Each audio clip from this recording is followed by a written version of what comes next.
Champions don't become champions in the ring or on the field alone. The real battle takes place within the mind, and that's where true champions are born. To think like a champion, you must first understand the power of your thoughts and how they shape your reality. Imagine your mind as a fertile garden where every thought is a seed. The seeds you plant and nurture will determine the fruits you reap. If you sow seeds of doubt, fear, and negativity, you'll harvest a crop of limitations and excuses. But if you plant seeds of faith, courage, and positive expectations, you'll cultivate a bountiful harvest of success and fulfillment. Now, let me ask you questions. How many of you have ever allowed negative thoughts to take root in your mind? Thoughts like, I'm not good enough, I'll never achieve my dreams, or it's too late for me. If you've ever experienced these kinds of thoughts, you're not alone. We've all been there. But here's the truth. Those thoughts are nothing more than weeds in your mental garden, and they have the power to choke out your dreams and aspirations if you let them. Champions, however, don't entertain those weeds. They pull them out by the roots and replace them with positive, empowering thoughts. They understand that their thoughts shape their reality, and they choose to think like champions. One of the greatest quotes I've ever heard comes from the legendary Earl Nightingale. He said, "We become what we think about." Let that sink in for a moment. You become what you think about. If you think about success, you'll become successful. If you think about failure, you'll become a failure. It's as simple as that. Now, I know what some of you might be thinking, but Jim, it's not that easy. I can't just change my thoughts overnight. And you're right, it's not easy. Changing your thought patterns takes time, effort, and discipline. But let me tell you something. It's worth it. Because when you learn to think like a champion, you unlock a world of possibilities that were previously hidden from your view. Here's another quote that I love. From the great Henry Ford. Whether you think you can or you think you can't, you're right. Let that sink in for a moment. If you think you can't achieve your dreams, you won't. But if you think you can, you've already taken the first step towards making them a reality. Champions understand this principle, and they use it to their advantage. They don't waste time entertaining thoughts of doubt or impossibility. Instead, they focus their minds on what they want to achieve, and they hold that vision firmly in their thoughts. But thinking like a champion isn't just about positive thinking. It's also about taking action. You see, thoughts without action are nothing more than dreams. And while dreams are important, they'll never become a reality unless you take the necessary steps to make them happen. Champions understand this, and they take massive action towards their goals. They don't wait for the perfect moment or for all the stars to align. They start where they are with what they have, and they keep moving forward, one step at a time. Let me share a personal story with you. When I first started out in the speaking business, I didn't have a lot of resources or connections, but I had a dream, and I had the courage to take action. I started speaking at local events, sharing my message with anyone who would listen. And while the audiences were small at first, I kept going. I kept refining my message, and I kept taking action. And you know what happened? Over time, my audiences grew. People started to take notice, and before long, I was speaking to larger and larger crowds, sharing my message with people all over the world. Now, did I experience setbacks along the way? Of course I did. That's just part of the journey. But I didn't let those setbacks define me or derail me from my path. I simply adjusted my course, learned from my mistakes, and kept moving forward. You see, champions don't dwell on their failures or their setbacks. They learn from them, and then they move on. They understand that every setback is an opportunity to grow, to learn, and to become stronger. But perhaps the most important aspect of thinking like a champion is the ability to persevere in the face of adversity. Because let's be honest, the road to success is rarely a straight line. It's filled with twists and turns, ups and downs, and obstacles that seem insurmountable at times. Champions, however, don't let those obstacles stop them. They find a way to overcome them, no matter what it takes. They have an unwavering belief in themselves and their abilities, and they refuse to give up until they've achieved their goals. I remember when I first started speaking professionally, there were times when I wanted to quit. There were times when I doubted myself and wondered if I had what it took to succeed. But you know what kept me going? It was the unwavering belief that I had something valuable to share with the world, and that my message could make a difference in people's lives. And so I persevered. I kept pushing forward even when the road seemed impassable. And you know what? Eventually I broke through.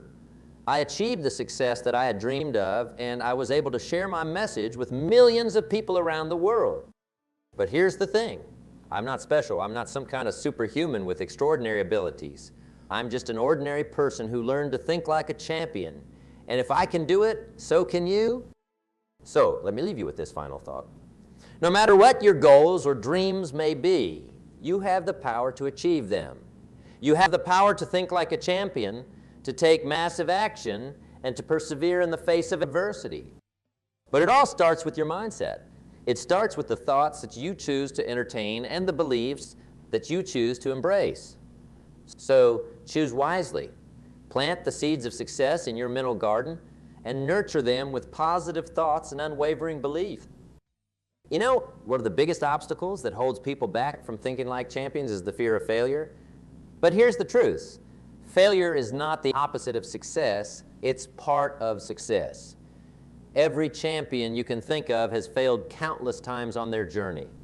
But what separates them from the rest is their ability to reframe failure as a lesson, not a life sentence. Michael Jordan, arguably the greatest basketball player of all time, was cut from his high school basketball team. Can you imagine that? The man who would go on to win 6 NBA championships and be named MVP 5 times was once told he wasn't good enough. But instead of letting that failure define him, he used it as fuel to work harder, to prove the doubters wrong.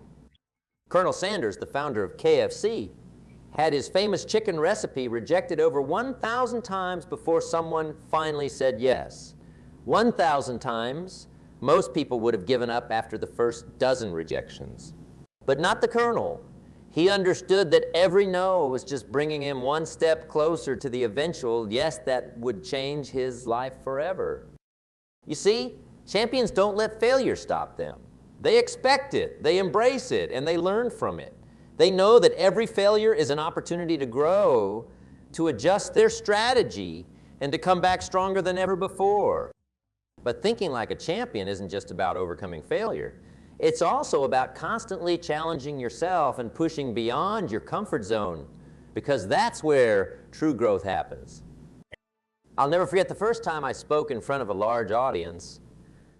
I was terrified.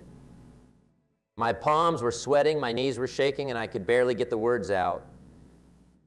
But I pushed through that fear because I knew that if I wanted to achieve greatness, I had to step outside of my comfort zone.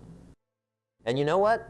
It was one of the best decisions I ever made, because once I conquered that fear, I unlocked a whole new level of confidence and power within myself.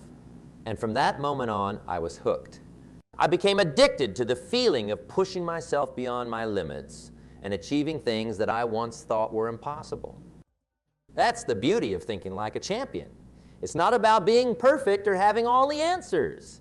It's about constantly challenging yourself, constantly growing, and constantly pushing the boundaries of what you think is possible.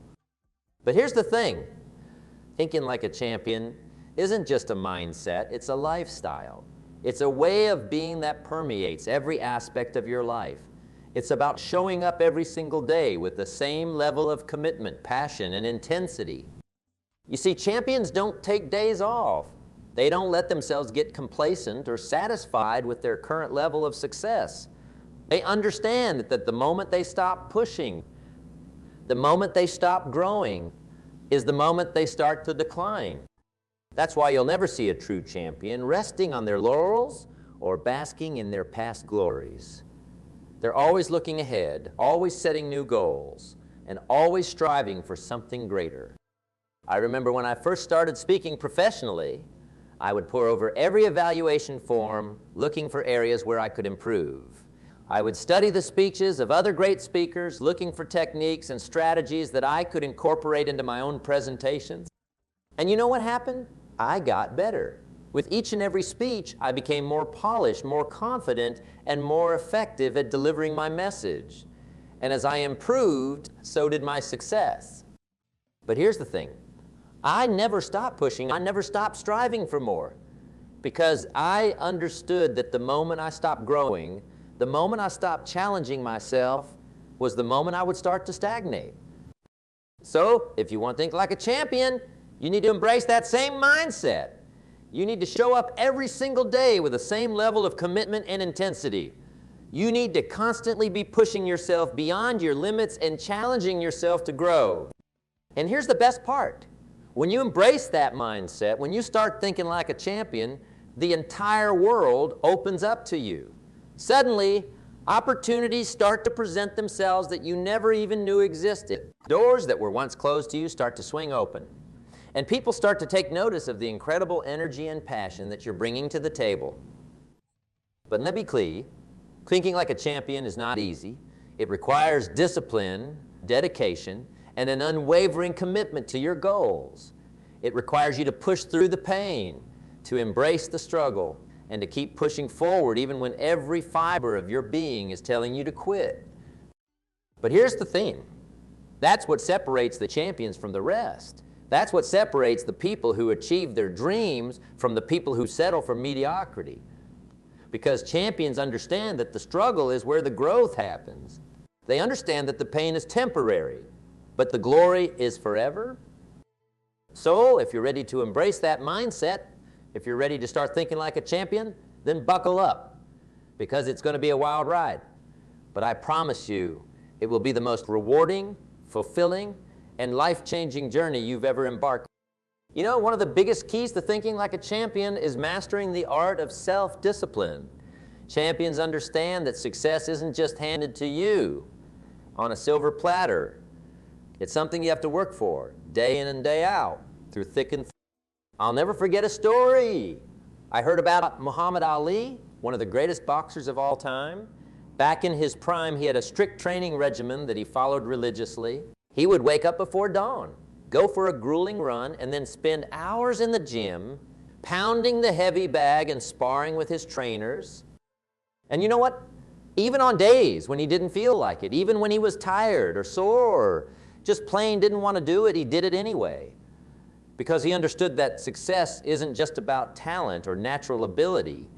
It's about putting in the work day after day, rain or shine. That's the kind of self-discipline that champions possess. They don't make excuses or look for shortcuts. They buckle down and do the hard work, even when it's uncomfortable or inconvenient. But here's the thing, self-discipline isn't just about working hard. It's also about managing your time, your energy, and your focus. Champions understand that their most valuable resources are their time and their attention, and they guard them fiercely. They don't waste time on activities or people that don't contribute to their goals. They don't get distracted by shiny objects or fleeting trends. Instead, they stay laser focused on their mission, and they allocate their time and energy accordingly. I remember back when I was first starting out in the speaking business, I had a mentor who taught me the value of time management. He showed me how to break down my days into blocks of time and how to prioritize my tasks based on their importance and urgency. At first, it felt a bit restrictive, like I was putting myself in a box. But then I started to see the results. I was getting more done in less time, and I was able to focus my energy on the tasks that really mattered. And you know what? That focus and discipline paid off in spades. Because when you're able to channel your energy and attention toward your goals, you become unstoppable. Obstacles that once seemed insurmountable become mere speed bumps. Challenges that once seemed daunting become opportunities for growth and learning. But self-discipline isn't just about time management or hard work. It's also about managing your emotions and your mindset. Champions understand that their thoughts and feelings can either be their greatest allies or their greatest enemies, and they work hard to cultivate a mindset that serves them. They don't let negative thoughts or self-doubt creep in and derail their progress. Instead, they practice positive self-talk, visualization, and affirmations to keep their minds focused on their goals and their potential. I remember when I was first starting out in the speaking business, I would sometimes get crippling stage fright before a big event. My heart would race, my palms would sweat, and I would start to doubt myself and my abilities. But then I learned a simple technique. Before every speech, I would take a few deep breaths and repeat a simple mantra to myself. I am confident, I am prepared, and I am going to crush this. And you know what? It worked. Those simple words were like a shield against my negative thoughts and fears. They helped me to recenter myself and to tap into the champion mindset that I knew was inside of me. So, if you want to start thinking like a champion, you need to cultivate that same level of self-discipline. You need to be willing to put in the hard work day after day, even when it's uncomfortable or inconvenient. You need to manage your time and your energy like a pro, and you need to guard your mindset against negative thoughts and self-doubt. But here's the best parts. Once you start to master self-discipline, once you start to think and act like a champion, the entire world opens up to you. Suddenly, goals that once seemed impossible become attainable. Challenges that once seemed daunting become exciting opportunities for growth. Because when you have the discipline and the mindset of a champion, you become unstoppable. You develop a level of focus and determination that is unmatched by your peers. You become the kind of person who doesn't just talk about their dreams. They actually go out and make them a reality.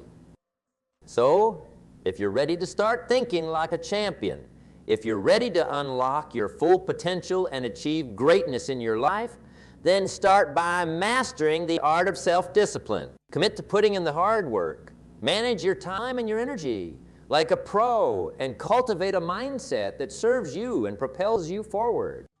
Because when you do that, when you truly embrace the mindset and the habits of a champion, there is no limit to what you can achieve. The entire world becomes your playing field, and success becomes not just a possibility, but an inevitability. So what are you waiting for? Start thinking like a champion today and watch as your life transforms before your very eyes. Because when you think like a champion, anything is possible. You know, one of the most powerful weapons in a champion's arsenal is the ability to envision success. Champions understand that the mind is a powerful tool, and if you can see it, you can achieve it. I'll never forget the story of Roger Bannister, the first person to run a sub-4-minute mile. For years, experts said it was impossible. They claimed that the human body simply wasn't built to run that fast for that long. But Bannister didn't listen to the naysayers. He had a vision, a clear, vivid picture of himself crossing that finish line in under 4 minutes. And you know what? On May 6, 1954, he did just that. He shattered a barrier that had stood for centuries, all because he had the courage and the conviction to envision something that others thought was impossible. That's the power of a champion's mindset. They don't let the limitations of others become their own. They dare to dream big, to envision themselves achieving greatness, and then they go out and make it a reality. But envisioning success isn't just about setting lofty goals or having big dreams. It's about creating a roadmap, a step-by-step plan that will guide you from where you are now to where you want to be. Champions understand this. They don't just blindly chase after their dreams. They break them down into manageable steps, and they create a plan of action that will help them achieve each step along the way. I remember when I was first starting out in the speaking business, I had a big dream to become one of the most sought-after motivational speakers in the world. But I didn't just sit back and wait for that dream to magically come true. I broke it down into smaller, actionable steps. First, I needed to hone my craft and build my speaking skills. So I started by offering my services for free at local events and community gatherings. Then as my confidence and experience grew, I began to seek out paid gigs, first at small corporate events, and then gradually working my way up to larger and larger stages. At each step along the way, I had a clear vision of where I was going and a plan to get me there.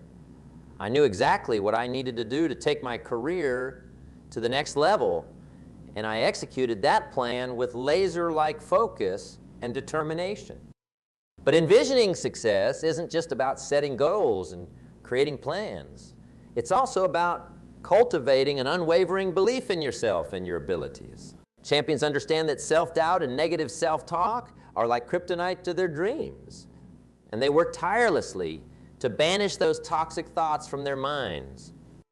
Instead, they fill their minds with positive affirmations, reminders of their past successes, and a deep, unshakable belief that they have what it takes to achieve their goals. I remember when I was first starting out in the speaking business, I would sometimes get crippling self-doubt before a big event.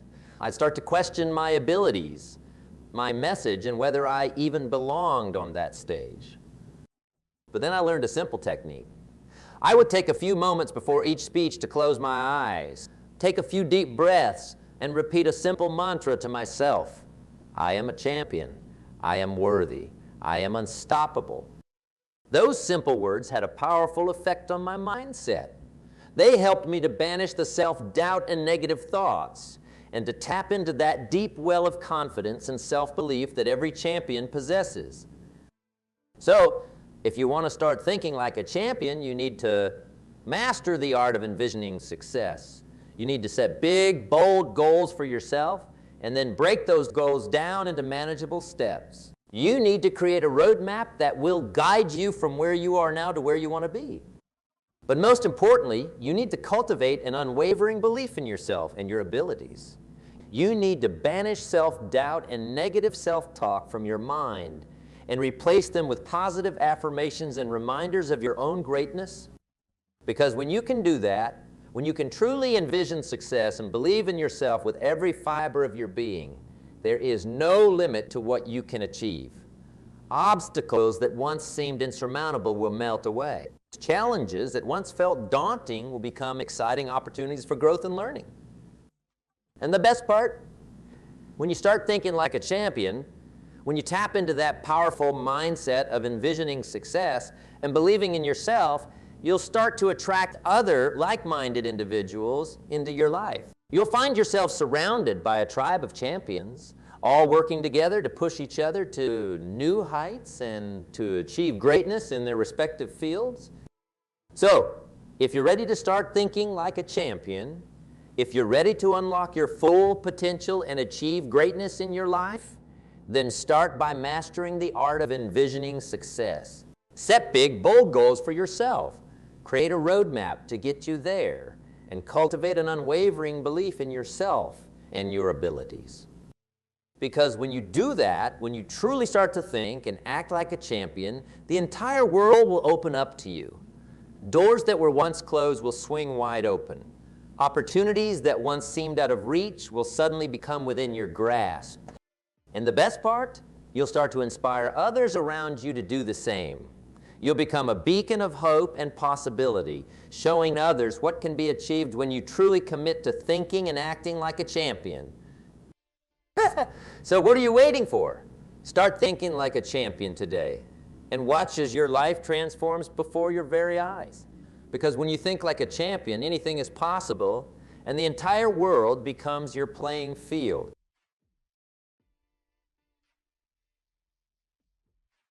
Money flows to those who understand its nature. That's a truth I discovered after decades of watching people struggle, fight, and wrestle with their financial destiny. But here's what fascinates me. The difference between those who attract abundance and those who repel it isn't found in their bank accounts. It's found in the 6 inches between their ears. You're sitting here today because something inside you knows this truth. You feel it in your bones. That restless whisper telling you there's more to life than trading time for dollars, more than watching others achieve what you know in your heart you're capable of achieving. Let me share something profound with you. Every morning, millions wake up believing they're destined for mediocrity. They've accepted the story that wealth is for others. The lucky ones, the privileged ones, the ones who got there first. But that's not why they remain where they are. They remain there because they think like employees even when they dream of becoming employers. The wealthy, truly wealthy, think differently. Not better, just differently. When they see a successful business, they don't say, "I wish I had thought of that."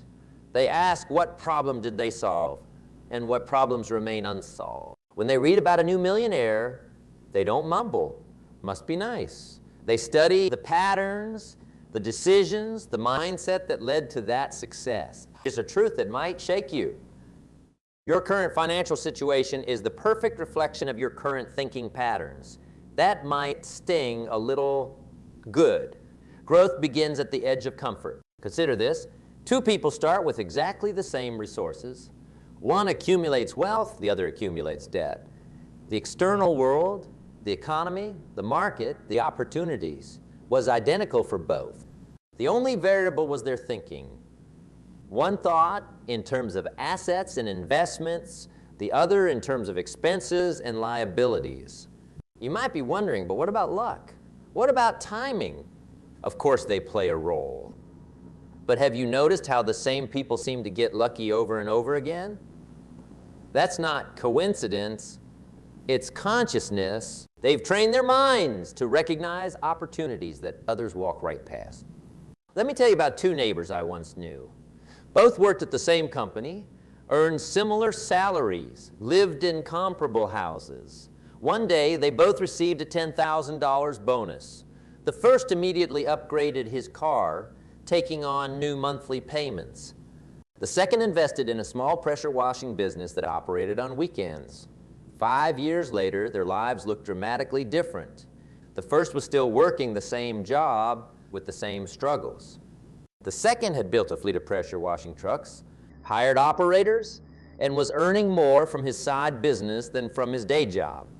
The difference? One thought like a consumer, the other like an investor. One saw money as something to spend, the other as something to multiply. But here's where it gets interesting, and this is crucial for you to understand. The wealthy mindset isn't just about money, it's about value. The richest people I know are obsessed with creating value. They wake up thinking about how to solve problems, how to serve more people, how to improve systems, how to eliminate inefficiencies. You see, most people have it backwards. They think, once I have money, I'll start thinking like a wealthy person. But that's like saying, once I'm fit, I'll start exercising. The mindset must come first, the actions follow. The results follow the actions. Let me ask you something. When was the last time you read a book about business or investing? When did you last study the biography of someone who built wealth from nothing? When did you last analyze your spending patterns, not to budget, but to understand the psychology behind your financial decisions? Your answers to these questions tell you more about your financial future than your current bank balance ever could. Because here's another truth. The wealthy are voracious learners. They understand that the best investment isn't in stocks or real estate. It's in their own capacity to create value. Think about this theory. A person who's achieved significant wealth had to learn how to do it. No one is born knowing how to build a business, invest in real estate, or spot market opportunities. These are learned skills. And if they can learn them, so can you. And this is crucial, you must start with your thinking. You must begin questioning every financial assumption you've inherited. Why do you believe what you believe about money? Who taught you those beliefs? Are they serving you or limiting you?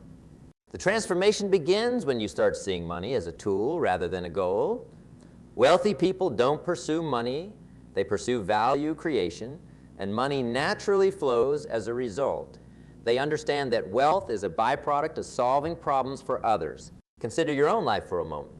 What problems do you solve at your current job? Now, what problems could you solve if you thought bigger? If you weren't constrained by an employee mindset, if you saw yourself not as a worker, but as a solution provider? These aren't comfortable questions. They're not meant to be. They're meant to disturb your current thinking patterns, to create cracks in the foundation of limiting beliefs that have held you back. Because that's where transformation begins, in the uncomfortable space between who you are and who you could become. You know what fascinates me most about wealth? It's not the numbers in a bank account, it's not the houses or the cars. It's the profound difference in how wealthy people process information. Every piece of news, every challenge, every setback is filtered through a completely different lens. Let me share something that might change your life forever. Well, wealthy people don't just have more money, they have a fundamentally different relationship with reality. When they look at a problem, they don't see an obstacle. They see an opportunity waiting to be monetized. When they face a crisis, they don't ask, why me? They ask, what's the opportunity here? Think about the last time you faced a major problem. What was your first reaction? Did you feel overwhelmed? Did you look for someone to blame?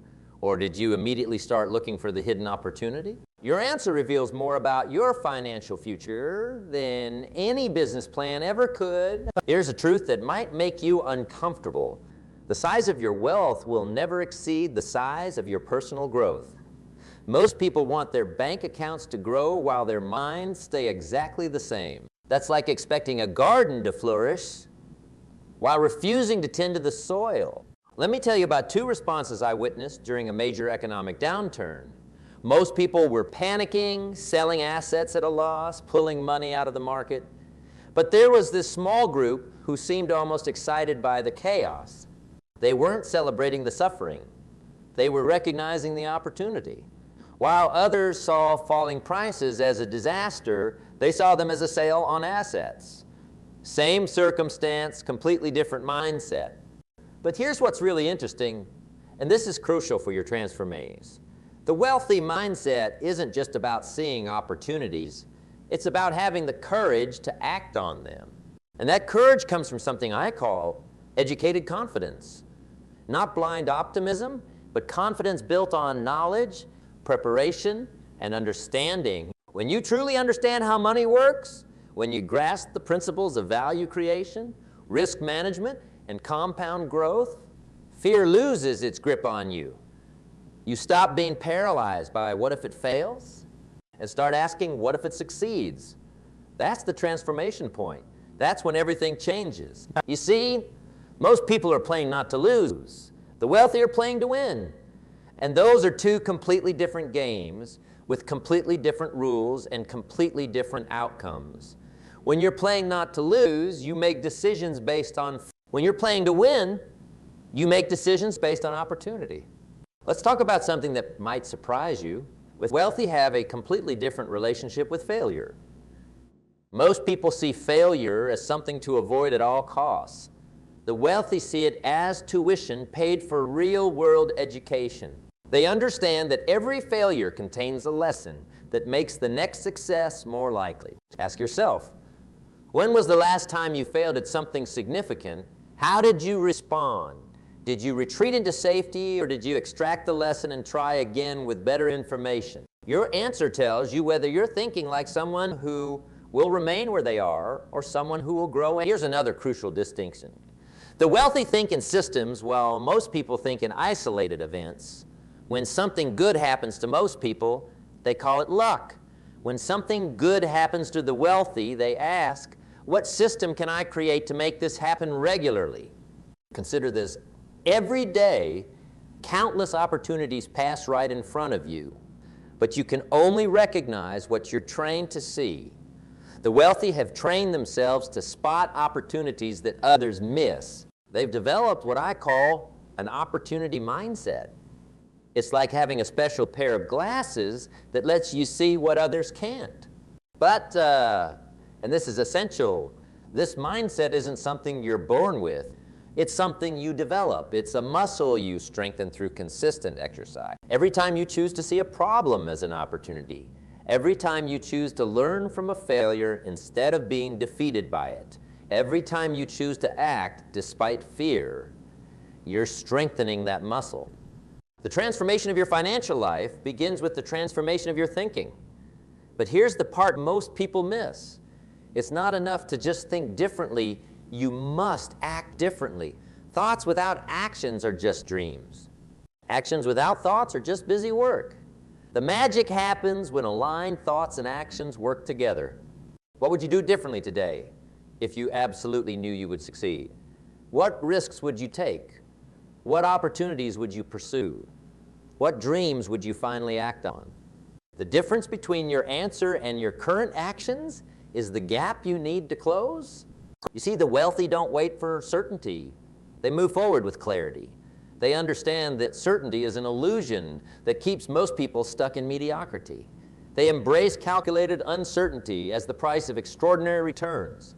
Think about the most successful people you know. Did they have absolute certainty when they started? Of course not.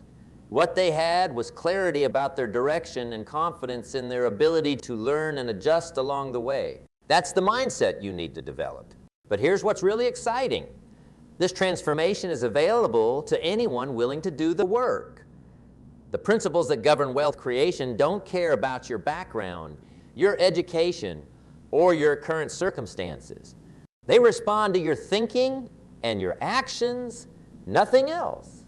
The question isn't whether these principles work. They've been proven throughout history. The question is, are you willing to do the inner work required to align yourself with them? Are you willing to challenge your current thinking? Are you willing to face the uncomfortable truths about your relationship with money? Are you willing to develop new habits of thought and action? Because here's the ultimate truth. Your financial life will never exceed your personal growth. If you want to increase your wealth, you must first increase your capacity to create and handle wealth. That starts with how you think, continues with how you learn, and manifests in how you act. There's something powerful that happens when you begin to see money as energy rather than just paper in your wallet. Every dollar is a seed that can either be consumed or planted.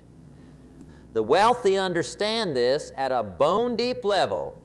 They don't just manage money, they direct its energy toward growth. Let me share a profound truth that changed my entire perspective.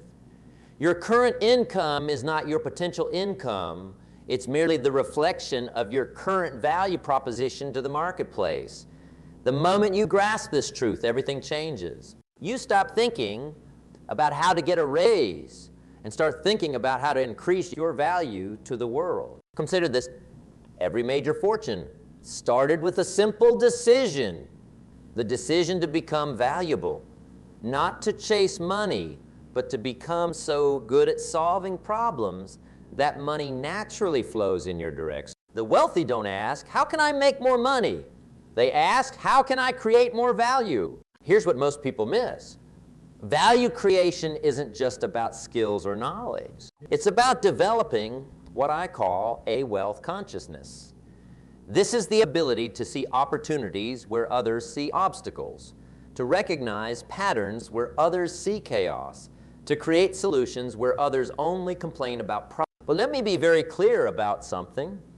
This isn't about positive thinking or wishful dreaming.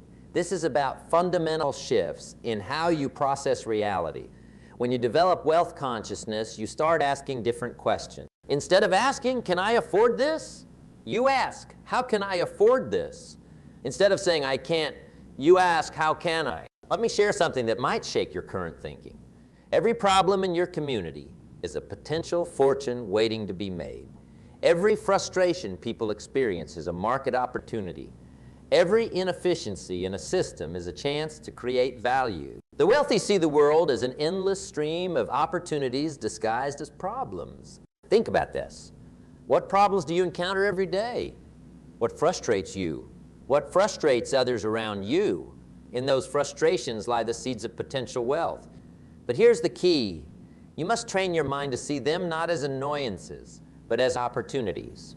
The transformation begins when you start taking inventory of your mental habits. What do you say to yourself when you see a successful person?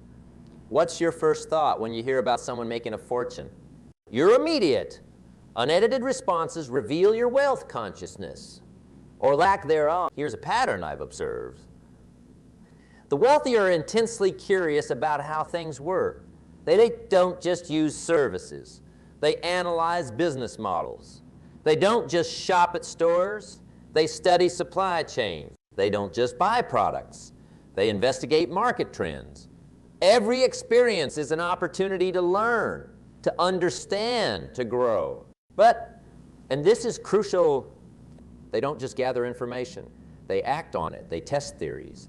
They take calculated risks. They understand that knowledge without action is just entertainment. The real learning happens in the doing. Let me challenge you with this thought. What if everything you currently believe about money is limiting you? What if your financial struggles are not due to external circumstances, but to internal programming? What if the only thing standing between you and wealth is the way you think about wealth? Consider how the wealthy approach education. They don't stop learning when school ends. They're constant students of success. They study markets, psychology, technology, trends. They understand that in a rapidly changing world, the ability to learn and adapt is more valuable than any single piece of knowledge. Here's something that might surprise you. The wealthy are more excited by problems than by solutions. Why? Because they understand that every problem represents an opportunity. The bigger the problem, the bigger the potential reward for solving it. While others complain about problems, they're already calculating the value of potential solutions. Think about your own life. What problems do you encounter that you've been trained to accept? What if those problems are actually opportunities in disguise? What if your unique perspective on those problems is actually your ticket to wealth?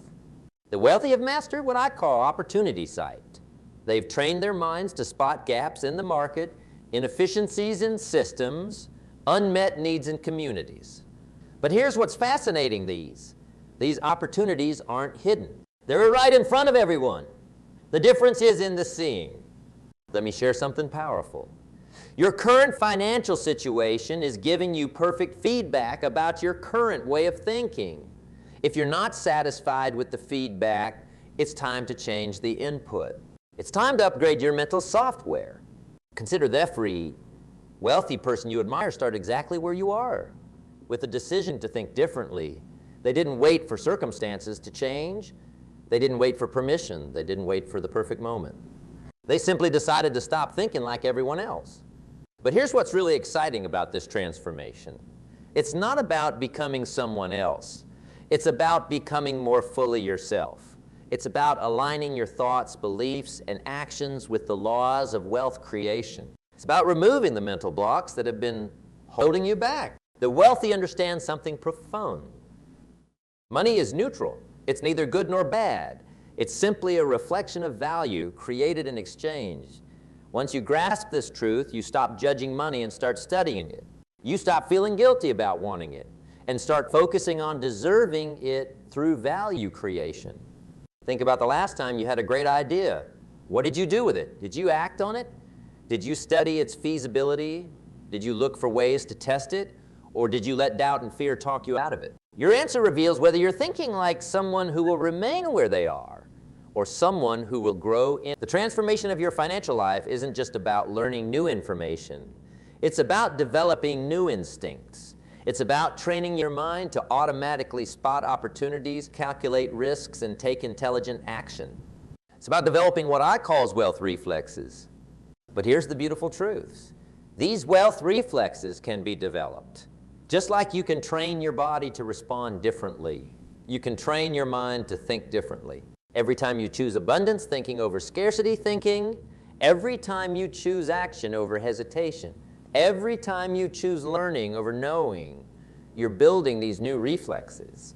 The most profound truth about wealth creation is this: your daily habits are creating your financial future. Every decision, every reaction, every response is either moving you toward wealth or away from it. There is no neutral ground. You're either growing or shrinking, advancing or retreating. Let me share something that might challenge your current thinking. Most people believe they want wealth, but what they really want is comfort. And that's precisely why they never achieve wealth. The wealthy understand that growth happens outside your comfort zone. They've learned to be comfortable with discomfort. Think about your typical day. How do you spend the first hour after waking? What occupies your mind during your commute? How do you use your lunch break? The wealthy use these pockets of time differently. They're not just going through the motions. They're consciously designing their days for growth. Here's a truth that transformed my understanding. The wealthy don't just have different bank accounts.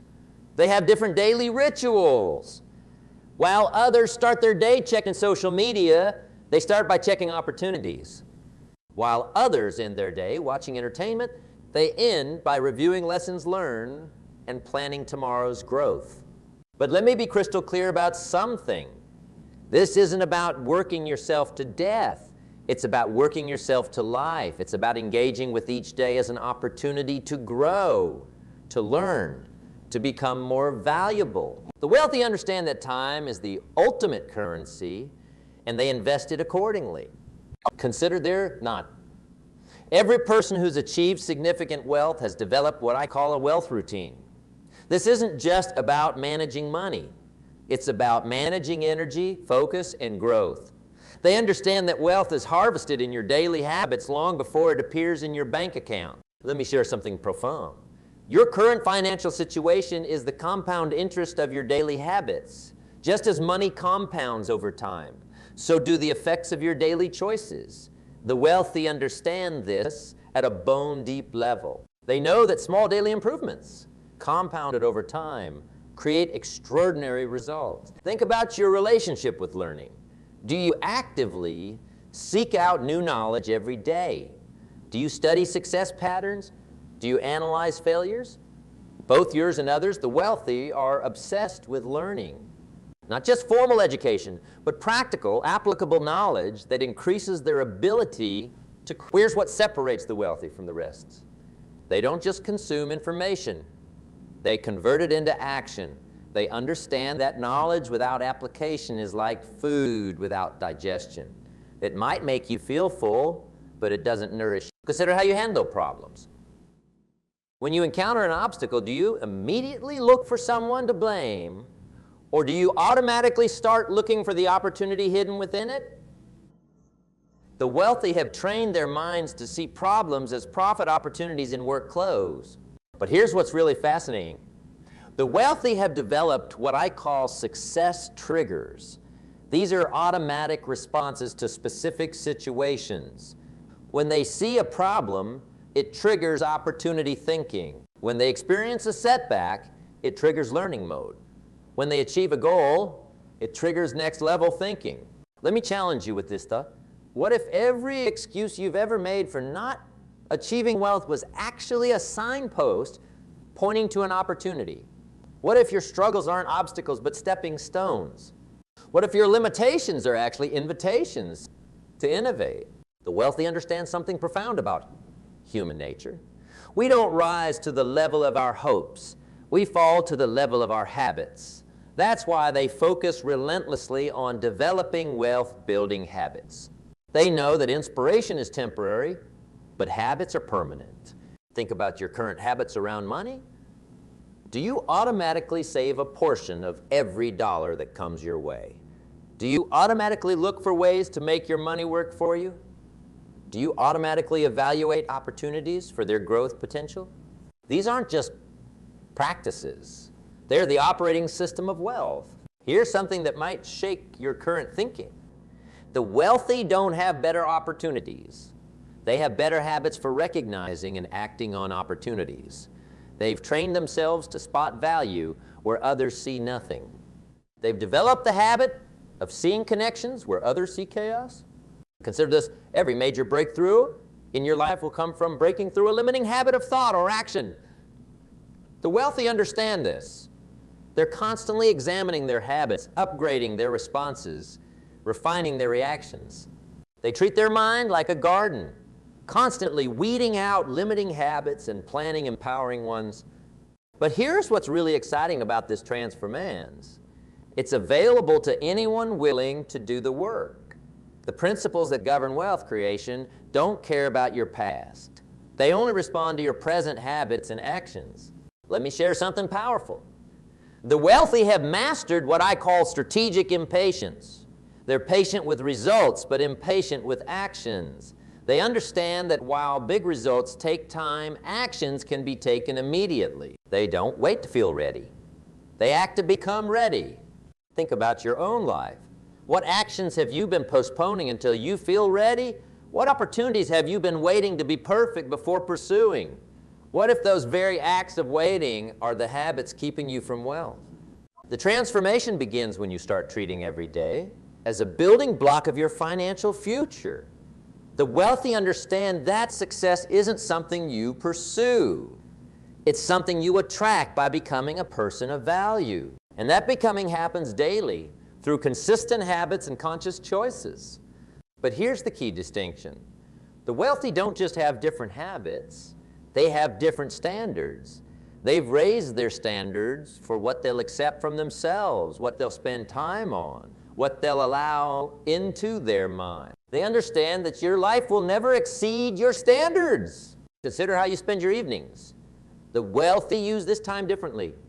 While others unwind with mindless entertainment, they unwind by reading about their industry, studying success patterns, planning their next moves. They've developed the habit of productive relaxation. The transformation of your financial life begins with the transformation of your daily practices. Every wealthy person you admire has developed specific habits that support their success. They didn't achieve wealth and then develop these habits. They developed the habits first, and wealth followed naturally. Your life is about to change, not because I'm standing here speaking these words, but because you're ready. I can feel it in this room. That electric moment when knowledge meets readiness, when inspiration meets determination, when potential meets purpose. I share one final truth that ties everything together. Wealth is not a destination. It's a consequence. It's the natural result of thinking, acting, and being different from the crowd. The wealthy understand that their financial reality is simply the outer manifestation of their inner landscape. Think about every excuse you've ever made about money. Every reason you've given yourself for why wealth was for others, but not for you. Now understand this profound truth. Those very excuses have been the bars of your financial prison. The moment you release them, you step into freedom. Here's what most people never grasp. The path to wealth isn't about following a set of rules. It's about becoming a different person. It's about upgrading your mental software, rewiring your responses, revolutionizing your relationships with money, opportunity, and value. Consider this. Every wealthy person you admire was once exactly where you are now. They had the same doubts, the same fears, the same limiting beliefs. What set them apart wasn't their circumstances. It was their decision to change their thinking. They decided that their desire for growth was greater than their comfort with limitation. Let me share something powerful. The wealthy have mastered what I call the abundance perspective. They don't see life as a zero-sum game. They understand that wealth isn't about taking from others. It's about creating value that didn't exist before. They know that the pie isn't fixed. It can be grown. Think about your current relationship with opportunity. The wealthy have trained themselves to see opportunities everywhere. They understand that in every problem, in every complaint, in every inefficiency lies the seed of a potential fortune. They've developed opportunity sight as their default setting. But here's what's really exciting about this transformance. It's available to you right now, not tomorrow, not when conditions are perfect, not when you have more resources, right now. Because the only resource you need to begin is the one you already have, your mind. Consider how the wealthy approach failure. They don't see it as an end. They see it as feedback. They understand that every failure carries within it the seed of an equivalent or greater success. They've learned to fail forward, to use every setback as a setup for a comeback. Let me challenge you with this thought. What if everything you currently believe about wealth is just a story you've been telling yourself? What if your financial struggles aren't evidence of your limitations, but invitations to your growth? What if your past isn't a predictor of your future, but merely preparation for it? The wealthy understand something profound about human potential. We all have a thermostat setting that determines our level of success. The key to lasting change isn't just in raising your income. It's in raising your thermostat setting. It's about becoming comfortable with higher levels of success, responsibility, and abundance. Think about your dreams, not the cautious ones you share with others, but the real ones. The ones that scare you a little, the ones that feel almost too big to say out loud, The wealthy understand that those dreams aren't random, they're assignments, they're glimpses of your potential calling you forward. Here's a truth that might shake you. Your current financial situation isn't your fault, but your financial future is your responsibility. The wealthy understand this distinction. They don't waste energy blaming past circumstances. They invest that energy in creating future possibilities. Consider this: every moment of your life has been preparing you for this transformation. Every struggle has been building your strength. Every setback has been teaching you resilience. Every challenge has been developing your character. You haven't been failing. You've been in training. Let me share something profound. The wealthy have mastered what I call future pull. Instead of being pushed by their past, they're pulled by their vision of the future. They understand that what you focus on expands. They focus relentlessly on opportunities, on growth, on value creation. Think about the legacy you want to leave. The wealthy think beyond their own lives. They understand that true wealth isn't just about accumulating money. It's about creating lasting value. It's about solving problems that matter. It's about making a difference that continues beyond your lifetime. But here's what's really exciting about this moment. You get to choose. Right here, right now, you get to decide. Will you continue with the thinking that's created your current results? Or will you embrace new thoughts, new beliefs, new actions that can create new results? The transformation of your financial life begins with a decision. Not a wish, not a hope, not a maybe, a decision. The wealthy understand that clarity precedes success. They get clear about what they want, why they want it, and what they're willing to do to achieve it. Consider this final truth. Your financial future is not determined by your past. It's determined by your perspective. The wealthy have learned to see differently, think differently, act differently, and because of that, they get different results. The opportunity before you now isn't just about making more money. It's about becoming more. It's about stepping into your full potential. It's about creating value that makes the world better. It's about living a life of purpose and prosperity. Right now, in this moment, you have a choice. You can continue with the thinking that's created your current results, or you can choose to think like the wealthy think. You can continue with habits that maintain your current level, or you can develop habits that create new possibilities.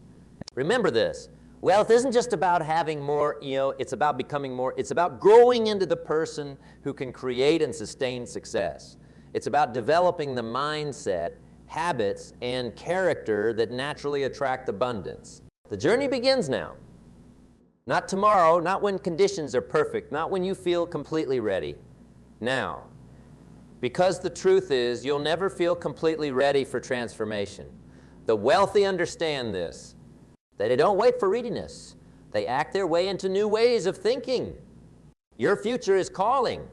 It's calling you to think bigger, dream larger, act bolder. It's calling you to step out of the constraints of your past and into the possibilities of your potential. It's calling you to become the person you were meant to be. The choice is yours. The time is now. The person you become in this journey is the real wealth. Everything else, the money, the success, the influence, those are just natural consequences of your transformation. Step into your power, embrace your potential, create your legacy. The world is waiting for the value only you can create. The time for thinking small is over. The time for playing safe is past. Your journey to wealth through wealth. Remember, wealth isn't just what you have, it's who you become. And who you become is determined by how you think, what you believe, and most importantly, how you act. The future belongs to those who dare to think differently, act boldly, and create value consistently. The transformation is waiting. The opportunity is here. The decision is yours. Make it count.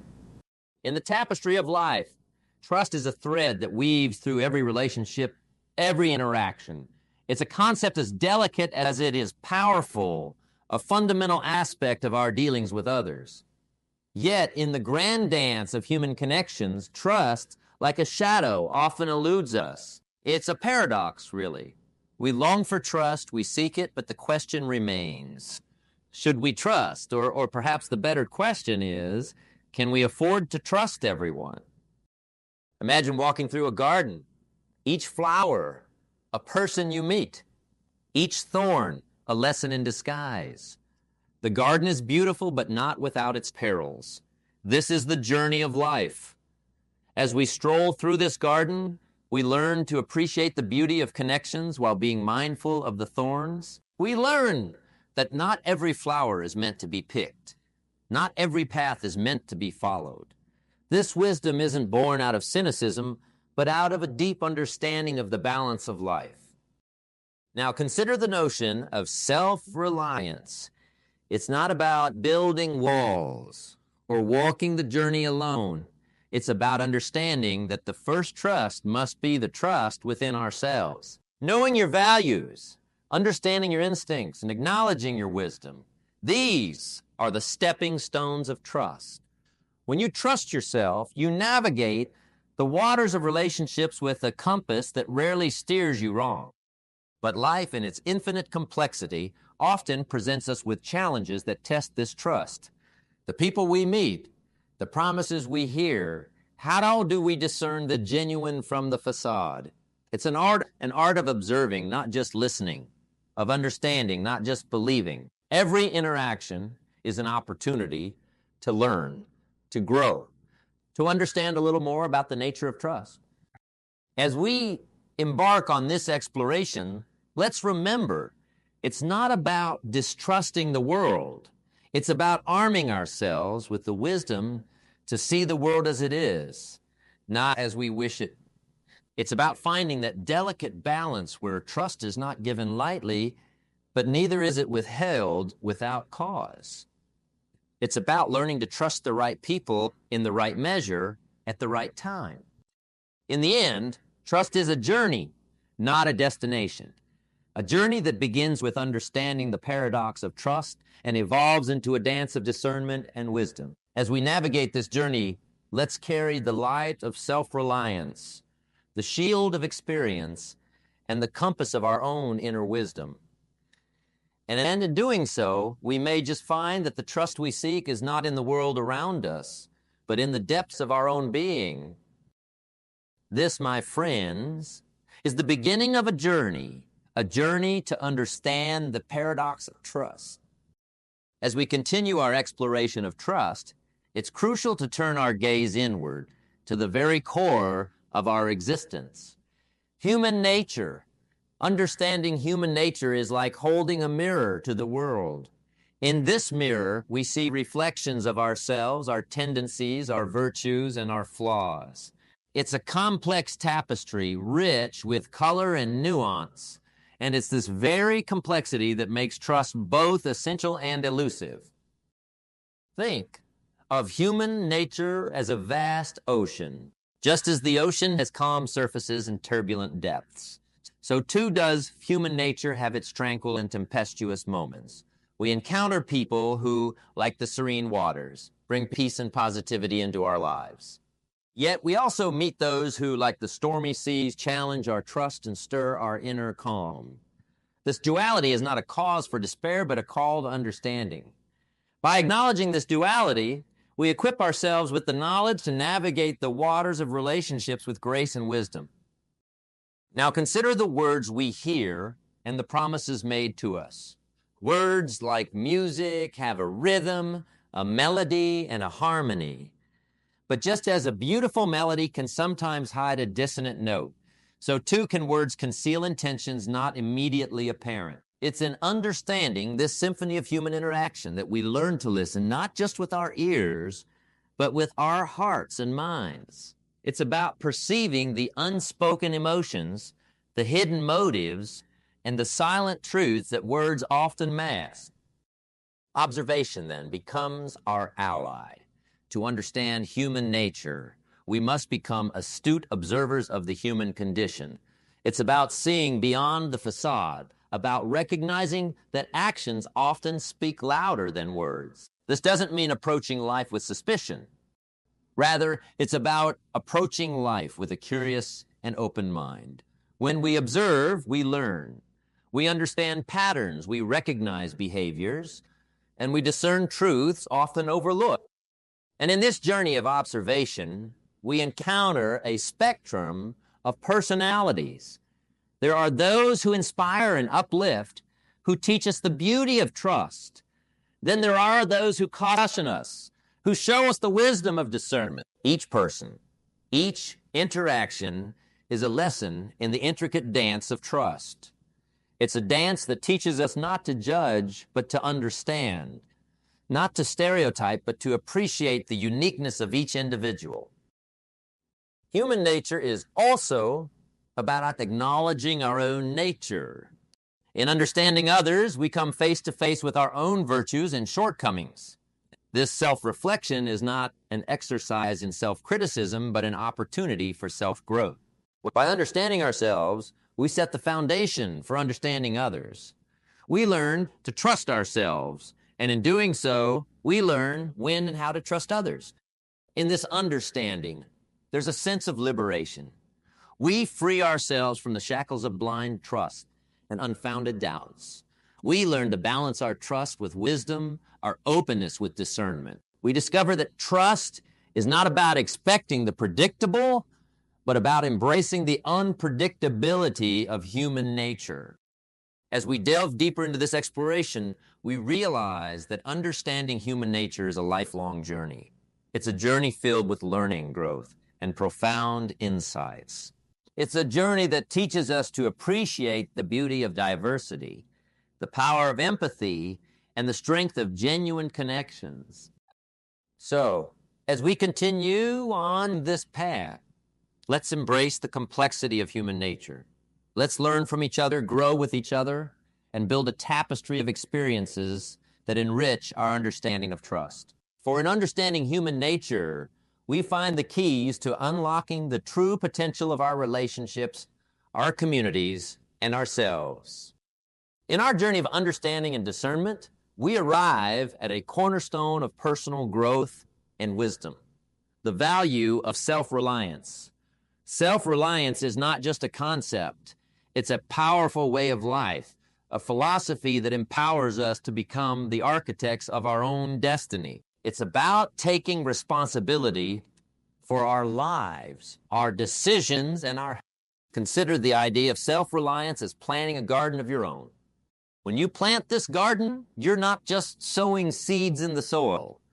You're cultivating a space where your dreams and aspirations can grow. In this garden, you learn the value of nurturing your own growth, of being the caretaker of your own well-being.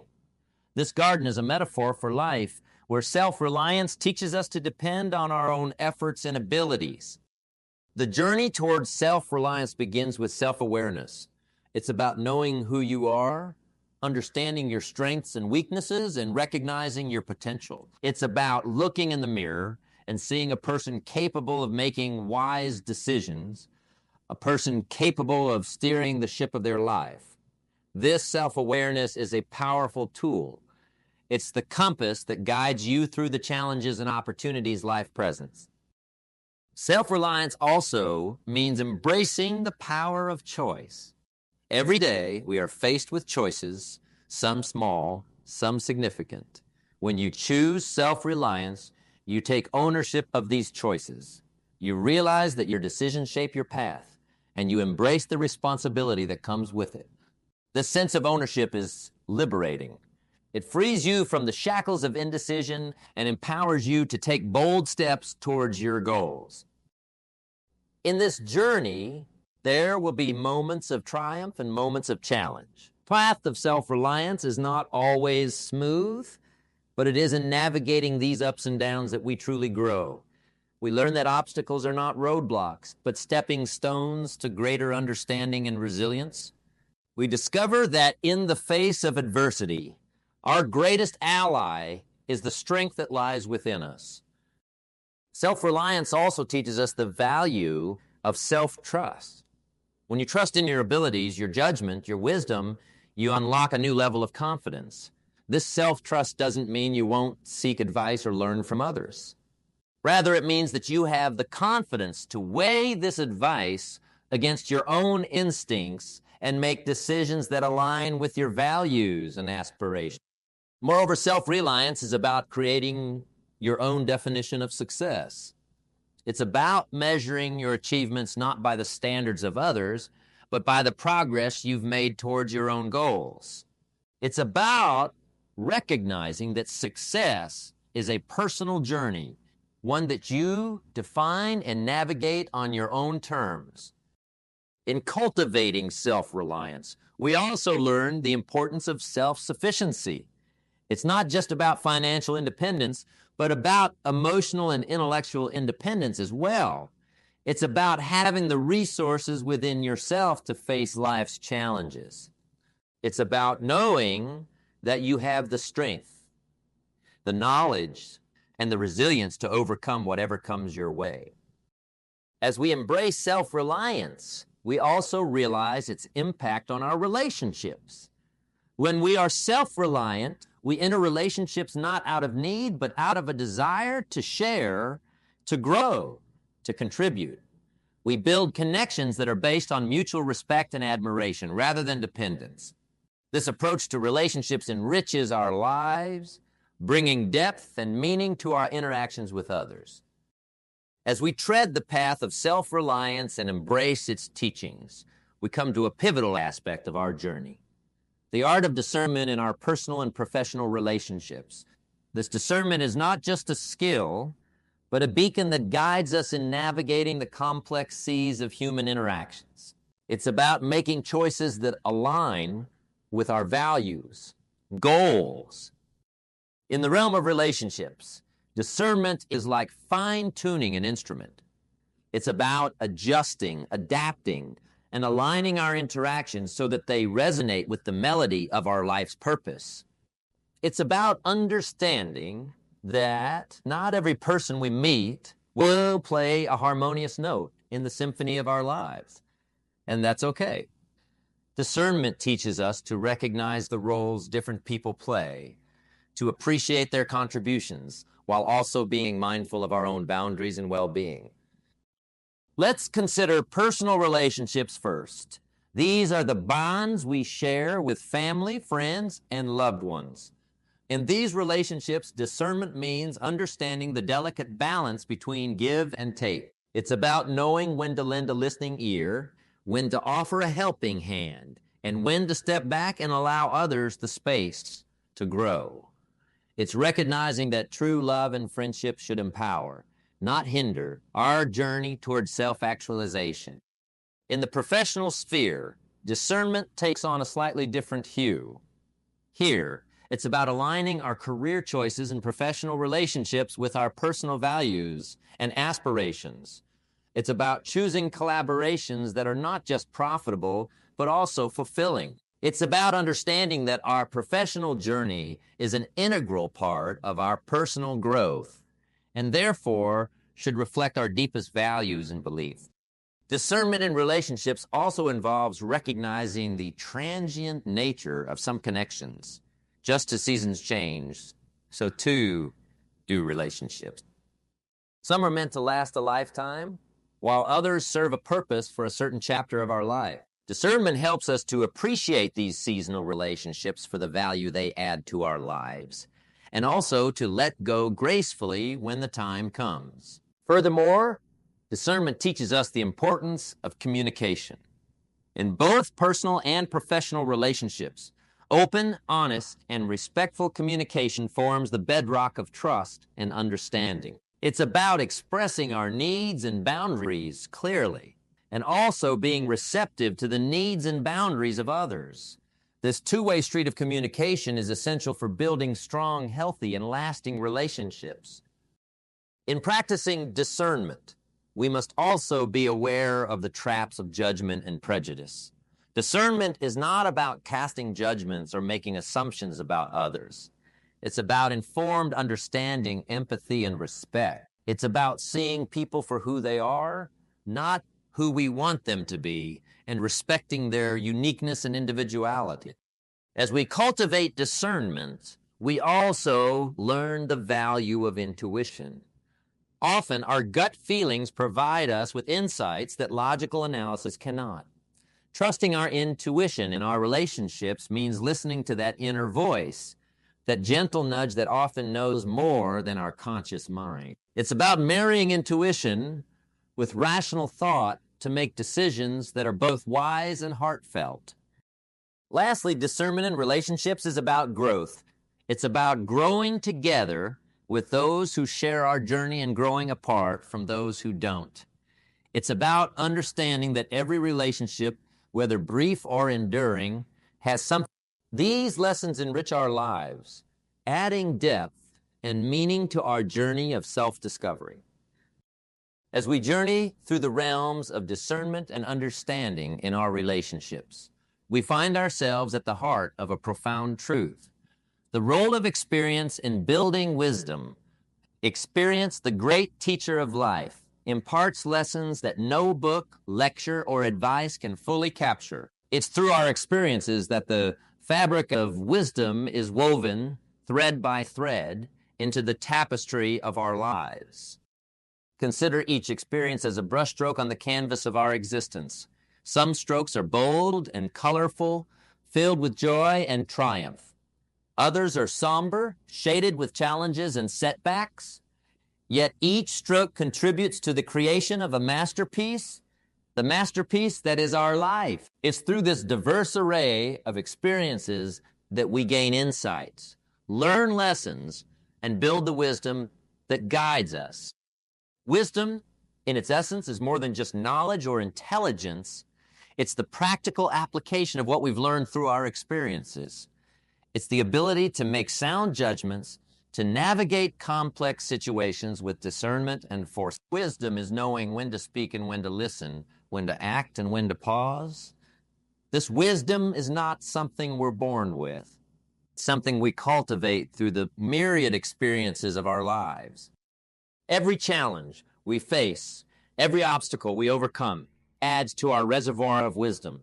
The difficult times teach us resilience, strength, and the power of perseverance. They show us that we're capable of facing adversity and emerging stronger. On the flip side, our moments of success and joy teach us gratitude, humility, and the importance of savoring life's blessings. They remind us to celebrate our achievements and to share our happiness with others. Experience also teaches us about the impermanence of life. It shows us that change is the only constant. And in this change, there are endless opportunities for growth and learning. This understanding helps us to embrace life's transitions, to let go of what no longer serves us, and to welcome new experiences with an open heart in mind. Moreover, experience fosters empathy and understanding. As we walk our path, we encounter diverse people, each with their own stories and struggles. These interactions broaden our perspective, helping us to see the world through different lenses. We learn to empathize with others, to understand their viewpoints, and to connect with them. In the realm of personal and professional relationships, the wisdom gained from experience is invaluable. It helps us to build stronger, more meaningful connections. It guides us in making choices that are not just beneficial for us, but also for those around us. This wisdom enables us to be better friends, partners, colleagues, and leaders. The beauty of wisdom is that it's ever evolving. With each new experience, our understanding deepens, our perspectives broaden, and our wisdom grows. It's a lifelong journey, one where the learning never stops. And in this journey, we must be willing to be students of life, open to new experiences, ready to learn, and eager to grow.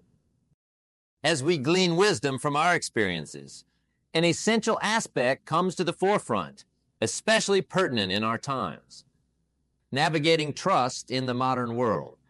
This era, marked by rapid change and unprecedented connectivity, brings with it new dimensions to the concept of trust. Navigating these waters requires not just wisdom and discernment, but also an understanding of the unique challenges and opportunities that define our current. In this modern landscape, where information travels faster than light and interactions often occur in the digital realm, understanding whom to trust and how much to trust has become more complex. The abundance of information at our fingertips, while a boon, also presents a maze where truth and fabrication often intertwine. It's here that our wisdom and discernment, honed by experience, become invaluable tools. The key to navigating trust in today's world lies in striking a balance. It's about finding equilibrium between openness and caution, between embracing new relationships and opportunities while guarding against potential risks. This balancing act is not about fostering suspicion, but about exercising informed judgment. It's about learning to trust, but not blindly, to question, but not cynically. In personal relationships, the modern world offers us the ability to connect with people across the globe. These connections can enrich our lives, exposing us to new ideas, cultures, and perspectives. Yet the ease of forming connections also calls for heightened discernment. It's about understanding that while the digital world can bring us closer, it can also mask realities. Here we must learn to read between the lines, to discern sincerity in a world where interactions are often curated. Professional relationships, too, have transformed in the modern era. The global marketplace, remote collaborations, and the gig economy have redefined traditional work relationships. In such a landscape, trust becomes a crucial currency. It's about building reputations, honoring commitments, and maintaining integrity in a world where business dealings can span continents. Here, our wisdom guides us to build partnerships based on mutual respect, shared values, and transparent communication. Furthermore, the modern world challenges us to redefine trust in the context of technology. With the rise of artificial intelligence, data privacy concerns, and cybersecurity threats, understanding how to trust technology is as important as understanding whom to trust. It's about being informed, staying aware of the implications of our digital footprints, and making conscious choices about the technology we use and how we use it. In navigating trust in the modern world, we must also remember the timeless values of honesty, integrity, and respect. These values, though age-old, have not lost their significance. They remain the bedrock upon which trust is built and maintained. In a world that's constantly evolving, holding fast to these values provides a compass that helps us stay true to ourselves and to others. Moreover, the modern world offers us the opportunity to become better at trusting ourselves. With the barrage of opinions, trends, and information that come our way, learning to listen to our inner voice becomes crucial. It's about trusting our judgment, our values, and our intuition to make choices that align with our true selves.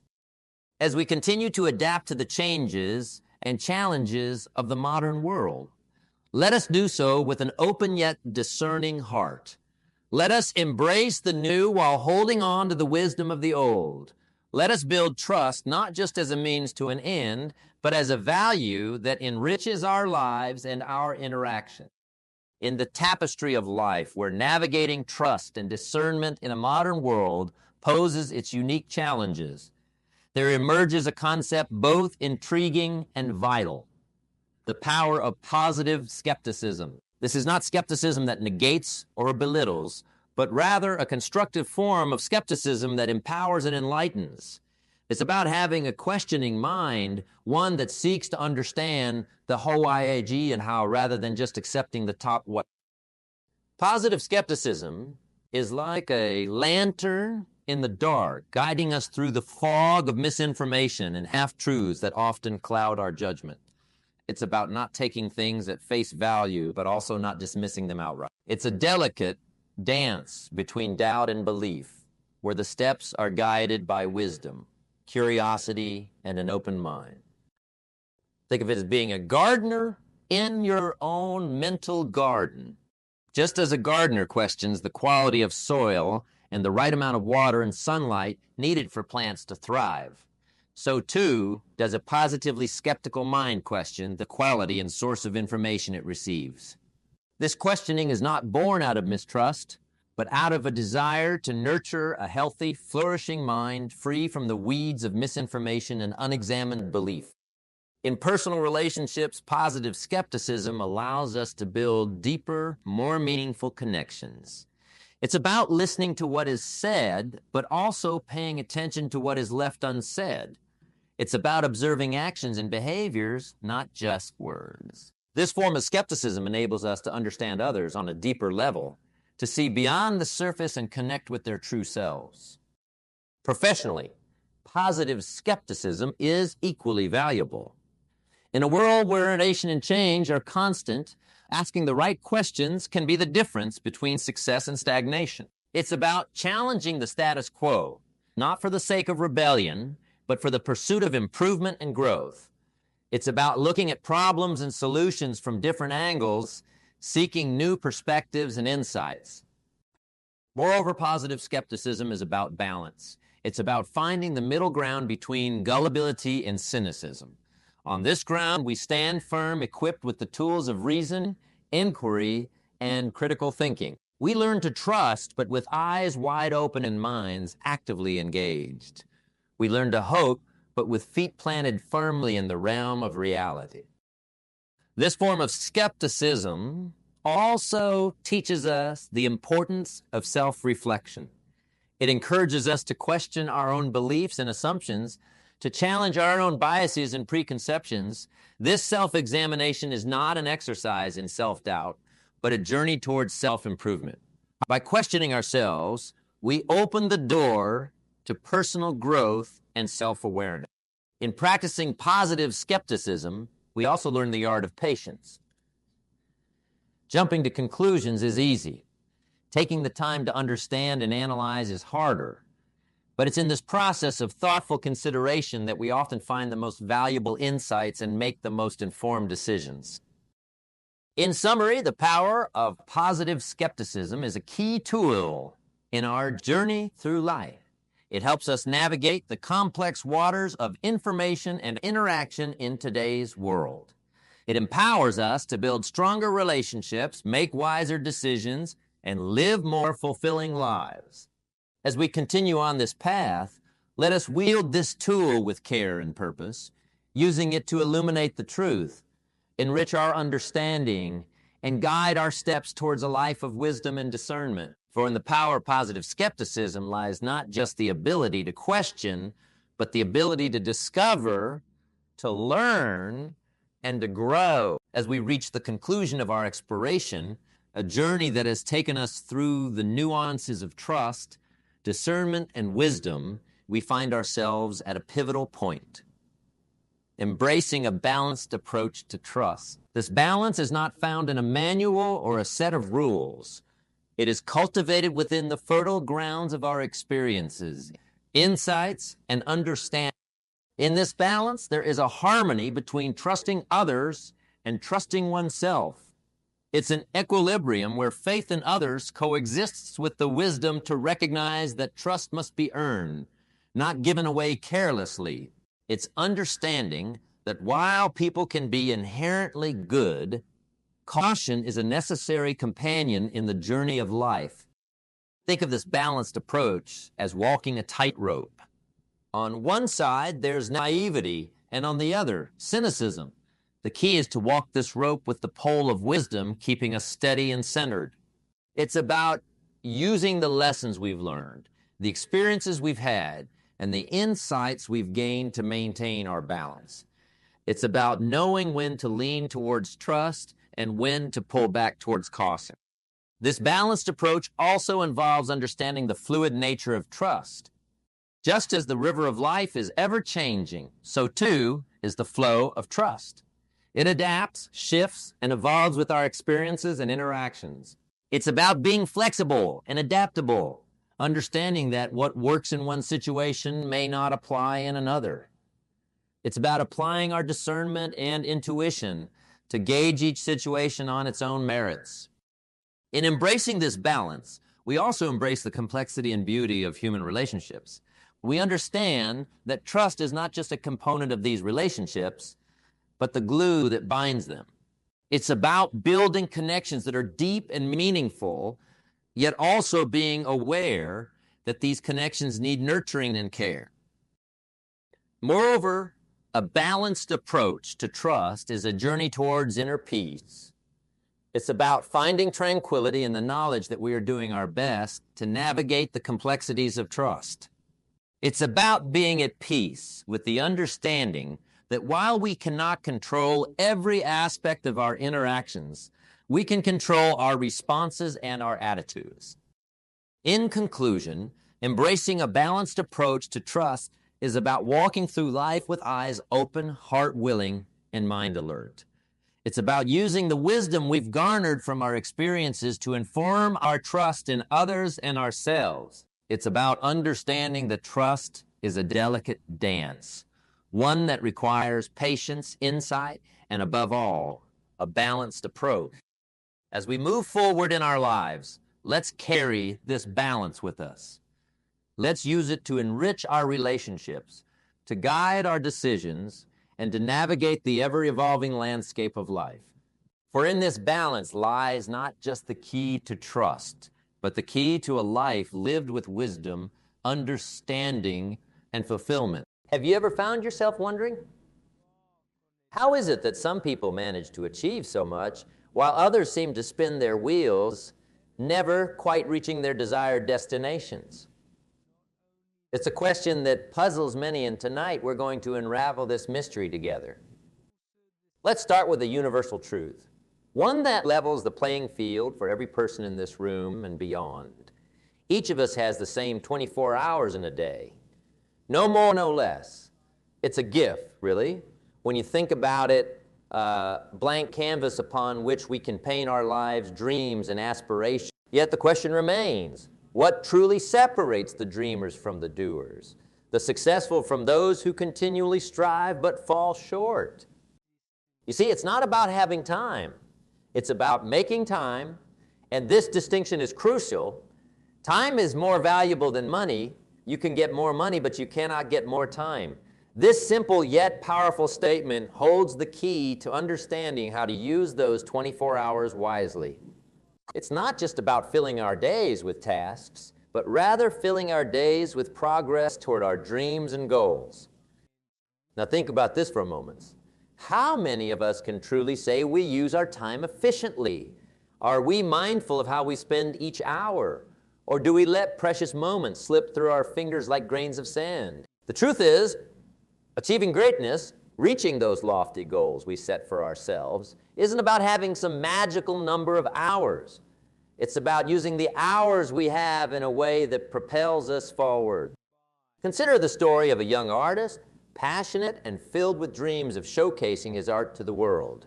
Yet, day after day, he found himself caught up in the minutiae of life, never quite finding the time to put brush to canvas. It was only when he realized that waiting for the perfect moment was an exercise in futility that things began to change. He started to carve out little pockets of time, here and there, dedicated solely to his art. Over time, those moments added up, and his dream transformed into a vivid reality. So I ask you, what's your art? What dreams lie dormant within you, waiting for that perfect moment to come alive? Remember, the perfect moment is now. It's in the choices we make this very second and the seconds that follow. We must be diligent, deliberate, and disciplined in how we use our time. After all, discipline is the bridge between goals and accomplishment. As we delve deeper into this conversation tonight, I invite you to ponder this. Are you merely spending your time, or are you investing it?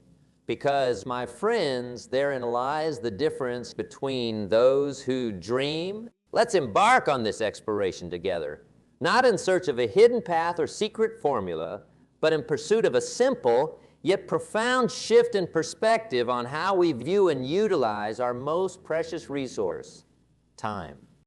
Let's dive deeper, my friends, into something that often eludes us, yet remains within our control. Self-awareness, particularly in how we choose to spend each ticking second of our day. This is not just about clock watching, but about being truly conscious of the flow of our lives. How often do we pause to reflect on our daily routines? Or better yet, when was the last time you truly asked yourself, how much of my day is genuinely aligned with my aspirations and goals? It's a profound inquiry, one that might bring discomfort or even an unsettling realization that perhaps, just perhaps, our hours are not as well spent as we'd like to believe. We're all guilty, in one way or another, of letting precious moments slip into the abyss of what I like to call time wasters. These are not just activities, but traps that lure us away from our path, from scrolling endlessly on social media to the binge watching of television shows that add little to our growth. Now, I'm not standing here to cast judgment. Instead, I want to hold up a mirror, providing a clear reflection of where our time truly goes. It's in this reflection that we can start to see the outline of our priorities, or sometimes the lack thereof. You see, the key to unlocking our full potential lies not in doing more, but in doing more of what matters. It's about making each choice, each action count towards something greater than just passing time. Let me share a story, one that I believe resonates with many.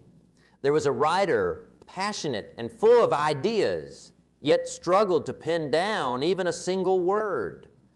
Days turned into weeks and weeks into months with little to show for his dreams of writing a novel. It wasn't until he took a step back, reflecting on his daily habits, that he realized his mornings, which he had always believed to be his most productive time, were spent buried in emails and social media. Only by shifting his routine, dedicating his first hours to writing, did the pages begin to fill. His dream transformed into a tangible creation, word by word, all because he became aware and made a deliberate choice to align his actions with his goals. So I ask you now, what are your mornings for? What could they be for if you directed them towards your aspirations? It's in these questions that we find the power to reshape our lives, to turn our dreams from ethereal visions into the concrete reality of our daily existence. But awareness alone is not enough. It must be coupled with action, a conscious and deliberate effort to minimize those time wasters and maximize the value we extract from each day. It starts with small steps, recognizing those moments when we're about to fall into old patterns and choosing, instead, to redirect our energies towards activities that enrich us and move us forward. And yes, this journey of realignment will have its challenges. There will be days when old habits beckon with a comforting familiarity.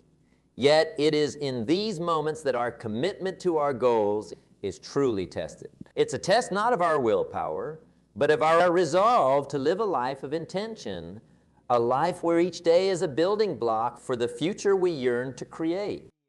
Remember, my friends, the essence of living wisely is not in the grand gestures, but in the everyday choices.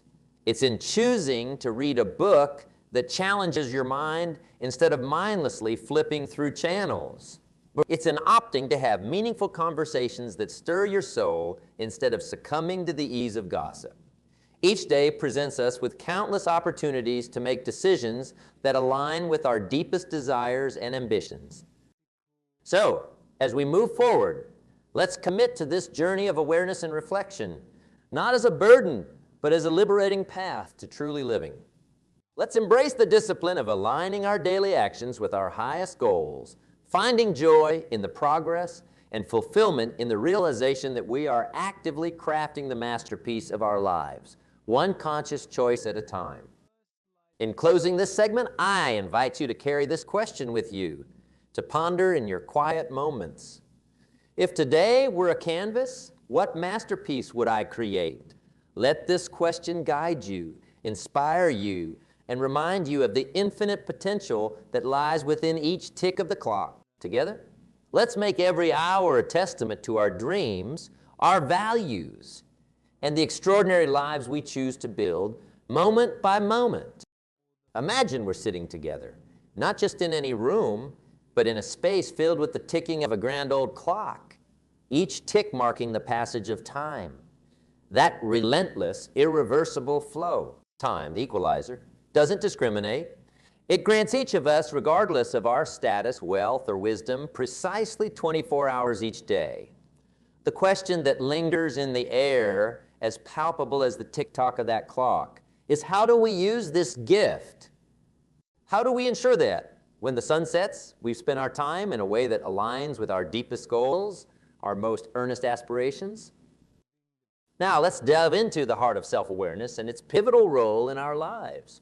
Self-awareness is that mirror reflecting not just our faces, but our very essence, how we allocate our time, our priorities, and the chasm between what we aspire to achieve and what we actually do. It begs the question, how much of our day is intentionally aligned with our goals? Or to put it bluntly, are we masters of our time, or have we unwittingly become its servant? Reflecting on our daily routines might seem a mundane exercise, yet it's anything but. It's a revealing endeavor that exposes the truth about where our time truly goes. Consider this: each moment we choose to engage in an activity, we're saying, "Oh, talentless others." Are these choices deliberate, propelling us toward our goals? Or are they unconscious decisions, leading us down the path of least resistance, filled with time wasters that yield little more than regret? Time wasters, we all have them, lurking in our daily routines like uninvited guests, draining our time and energy. They're the hours spent in the vortex of social media, the endless scrolling through news feeds, the binge watching of television shows that leave us entertained yet empty. The impact of these time wasters cannot be overstated. They're the sand slipping through our fingers, the opportunities lost to the ether. Let's pause for a moment and ask ourselves, are these activities serving our goals? Or are they distractions masquerading as relaxation, a false respite from the demands of our aspirations? The answer to this question is the compass that can guide us back to our intended path, to a life where each day is a step toward realizing our dreams. I urge you, my friends, to embark on a journey of reflection, to take stock of how you spend your days. This isn't about self-criticism or harboring regret, but about awakening to the possibilities that each day holds. It's about making a conscious decision to invest your time in activities that are meaningful, that contribute to your growth and bring you closer to your goals.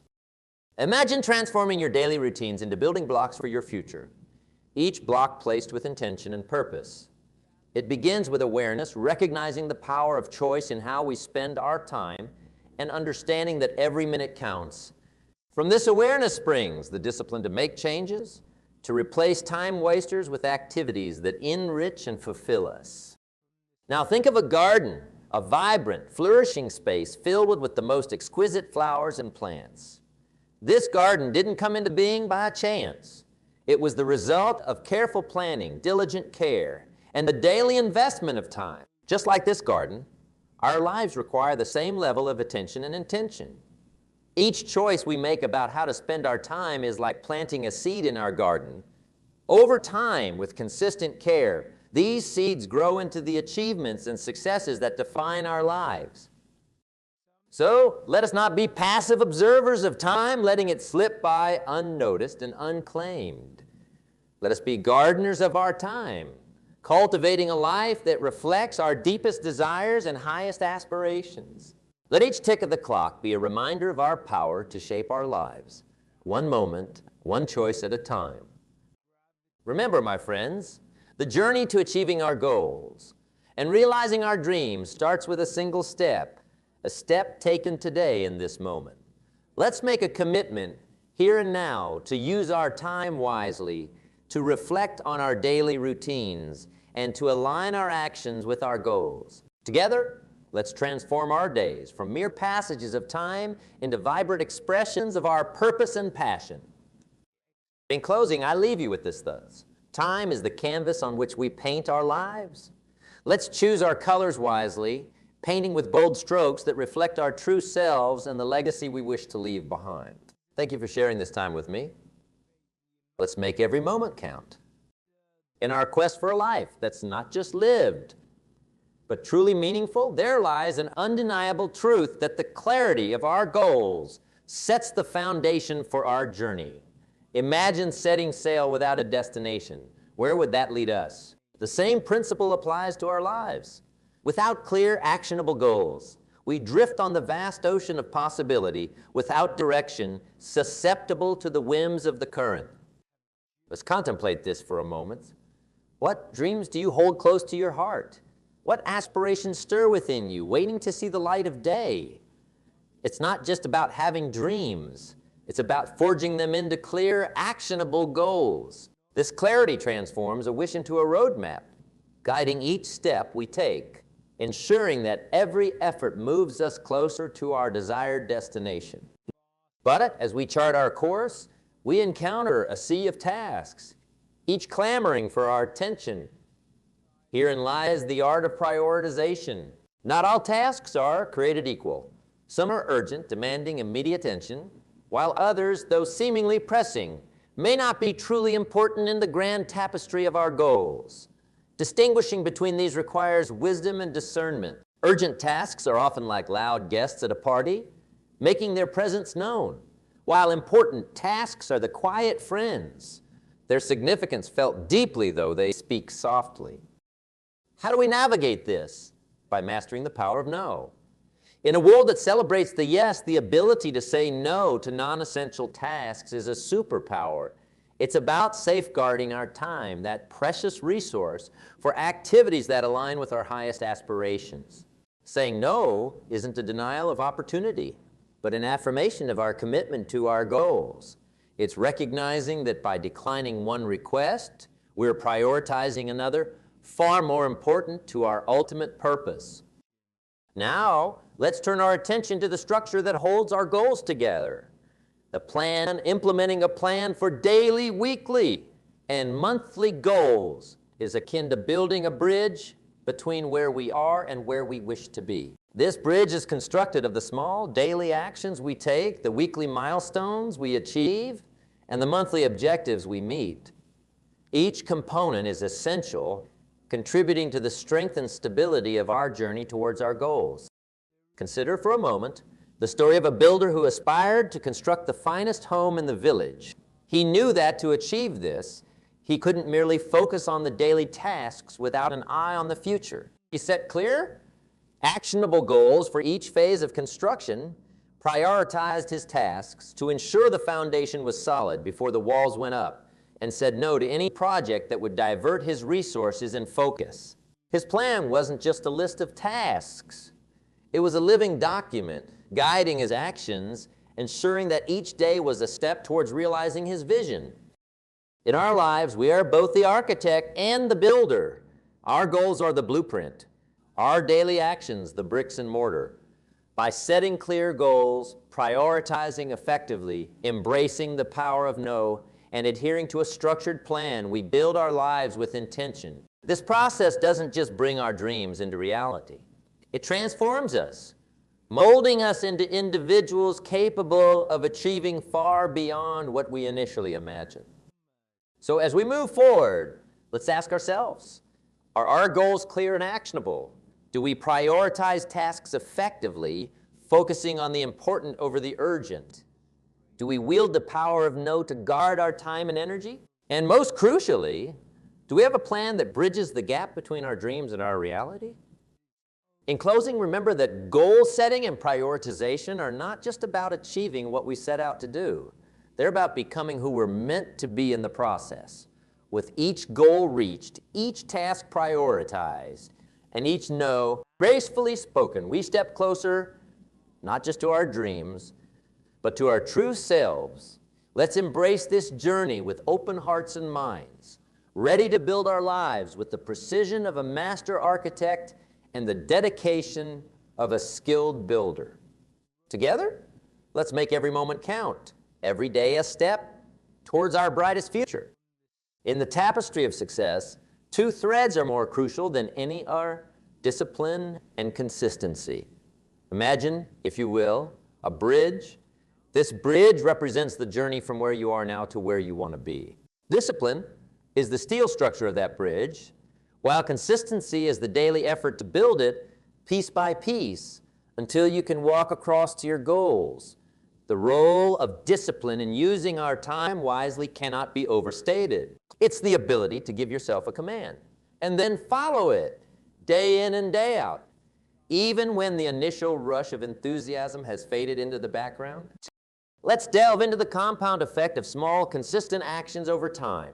It's like planting a tree. In the beginning, it requires daily care, watering, ensuring it has enough sun, and protecting it from the elements.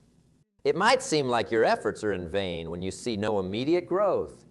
But over time, these small, consistent actions lead to a strong, deeply rooted tree that stands tall and firm. Similarly, our daily habits and routines, no matter how small, build up to create a future of which we can be proud. It's not the grand gestures, but the little things done consistently that shape our lives. However, there's an adversary that we all face on this journey: procrastination, paired with the fear of failure. Procrastination tells us, wait until tomorrow. Tomorrow is a better day to start. But in reality, procrastination is the thief of time, stealing precious moments we can never get back. The fear of failure whispers doubts, suggesting it's better not to try than to face possible defeat. It's through facing these fears and choosing to act despite them that true growth occurs. Overcoming procrastination and fear requires a daily commitment to move forward one step at a time, knowing that each step is a victory in itself. Consider the motivating stories of individuals who achieved greatness through consistency. Think of the athlete who wakes before dawn, training every day regardless of the weather or how they feel. Their success in competition is not a result of a few days of intensive training, but of years of consistent effort, day after day. Or consider the author who writes a single page every day, rain or shine. A year later, they have a completed manuscript. These stories illustrate that success is not an event, but a process, a culmination of discipline, consistent effort over time. Let's engage with a simple, yet thought-provoking question. What small action can I take today that will bring me closer to my goals? It's in answering this question daily and acting upon it that we weave the threads of discipline and consistency into our lives. Whether it's dedicating an hour to learning a new skill, exercising, or simply reading a book that expands your mind, it's these consistent actions that build the path to success. It's crucial to remember that discipline and consistency are not innate traits, but skills that can be developed. Start small, celebrate your progress, and gradually increase the challenges you set for yourself. This approach not only builds your capability, but also your confidence. In closing, let's embrace the power of discipline and consistency in our lives. Let's commit to using our time wisely, understanding that every moment is a precious opportunity to build the future we dream of. It's through our daily actions, our commitment to move forward despite fear and procrastination, that we can achieve greatness. Let's not wait for someday to start. The best time to plant a tree was 20 years ago. The second best time is now. Let's take that step today, together with discipline and consistency as our guides towards the lives we've always imagined. Let's make our journey across that bridge not just a dream, but a reality. In our journey towards achieving greatness and in making the most out of the 24 hours given to us each day, it's paramount we equip ourselves with the right tools and techniques. Time management, a term often thrown around in seminars and workshops, is indeed a cornerstone of productive living. However, it's not just about managing time. It's about managing ourselves within the time we have. One of the most effective techniques in the realm of time management is time blocking. Imagine for a moment your day as a series of blocks, each designated for a specific task or activity.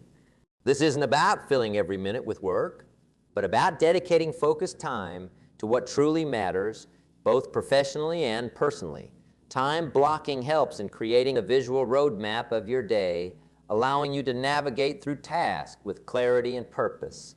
It's the difference between having a day that feels scattered and one that flows smoothly from one activity to the next. But it's not enough to just block out time for tasks. Delegation plays a critical role in how effectively we use our time.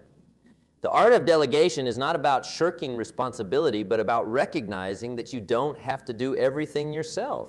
It's about trusting others to handle tasks, thereby freeing up your time to focus on what you do best. This, however, requires letting go of the notion that no one can do it as well as you can. A challenge for many, but a hurdle that must be overcome for true efficiency.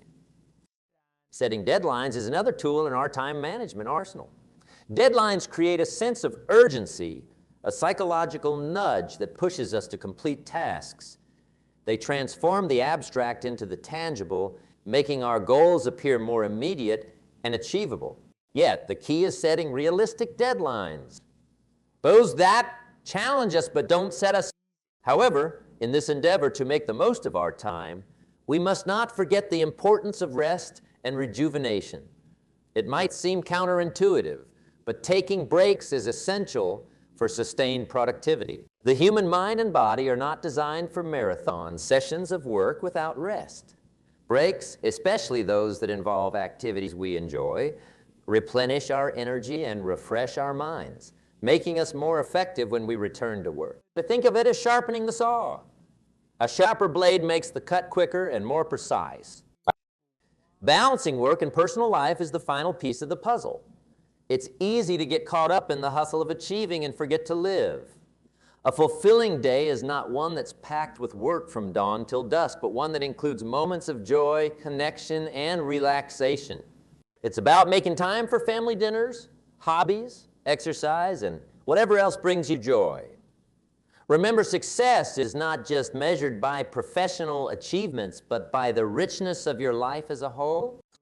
Incorporating these tools and techniques into your life might seem daunting at first. Yet, like any skill, it becomes more natural with practice. Start small. Perhaps by time blocking a portion of your day, delegating a single task, or setting a deadline for a project you've been putting off. Remember to schedule breaks and carve out time for what makes you happy outside of work. Let me share a story that encapsulates the essence of what we're discussing. There was a writer passionate about his craft, but overwhelmed by the demands of his day job, family responsibilities, and his love for running. He felt torn, unable to dedicate himself fully to any of his passions or responsibilities. It was only when he started to use time blocking that he found harmony in his life. He designated specific hours for writing, set realistic deadlines for his projects, and delegated household chores to family members. He also made sure to include running in his schedule, not as an afterthought, but as a priority. This not only made him more productive, but also more fulfilled. As we wrap up, I encourage you to reflect on how you're currently managing your time. Are there tools or techniques you could adopt to make your days more productive and fulfilling? How can you incorporate rest and personal joy into your routine? Remember, time is the canvas on which we paint the story of our lives. Let's choose our colors wisely, making each stroke count towards creating a masterpiece we can be proud of. Success, it's a word that echoes in the hearts of millions, yet eludes so many. Why? Because most people have it all backwards. They pour their energy into their job, thinking that's the key to a better life. But let me tell you something profound, something that can change the entire trajectory of your existence. Learn to work harder on yourself than you do on your job. Now, don't get me wrong, your job is important. It's how you earn a living, how you contribute to society. But your job is not you. It's what you do, not who you are. And if you want to do better, you need to think about it. If you work on your job, you'll make a living. But if you work on yourself, you can make a fortune. Not just in terms of money, mind you, but in terms of life itself.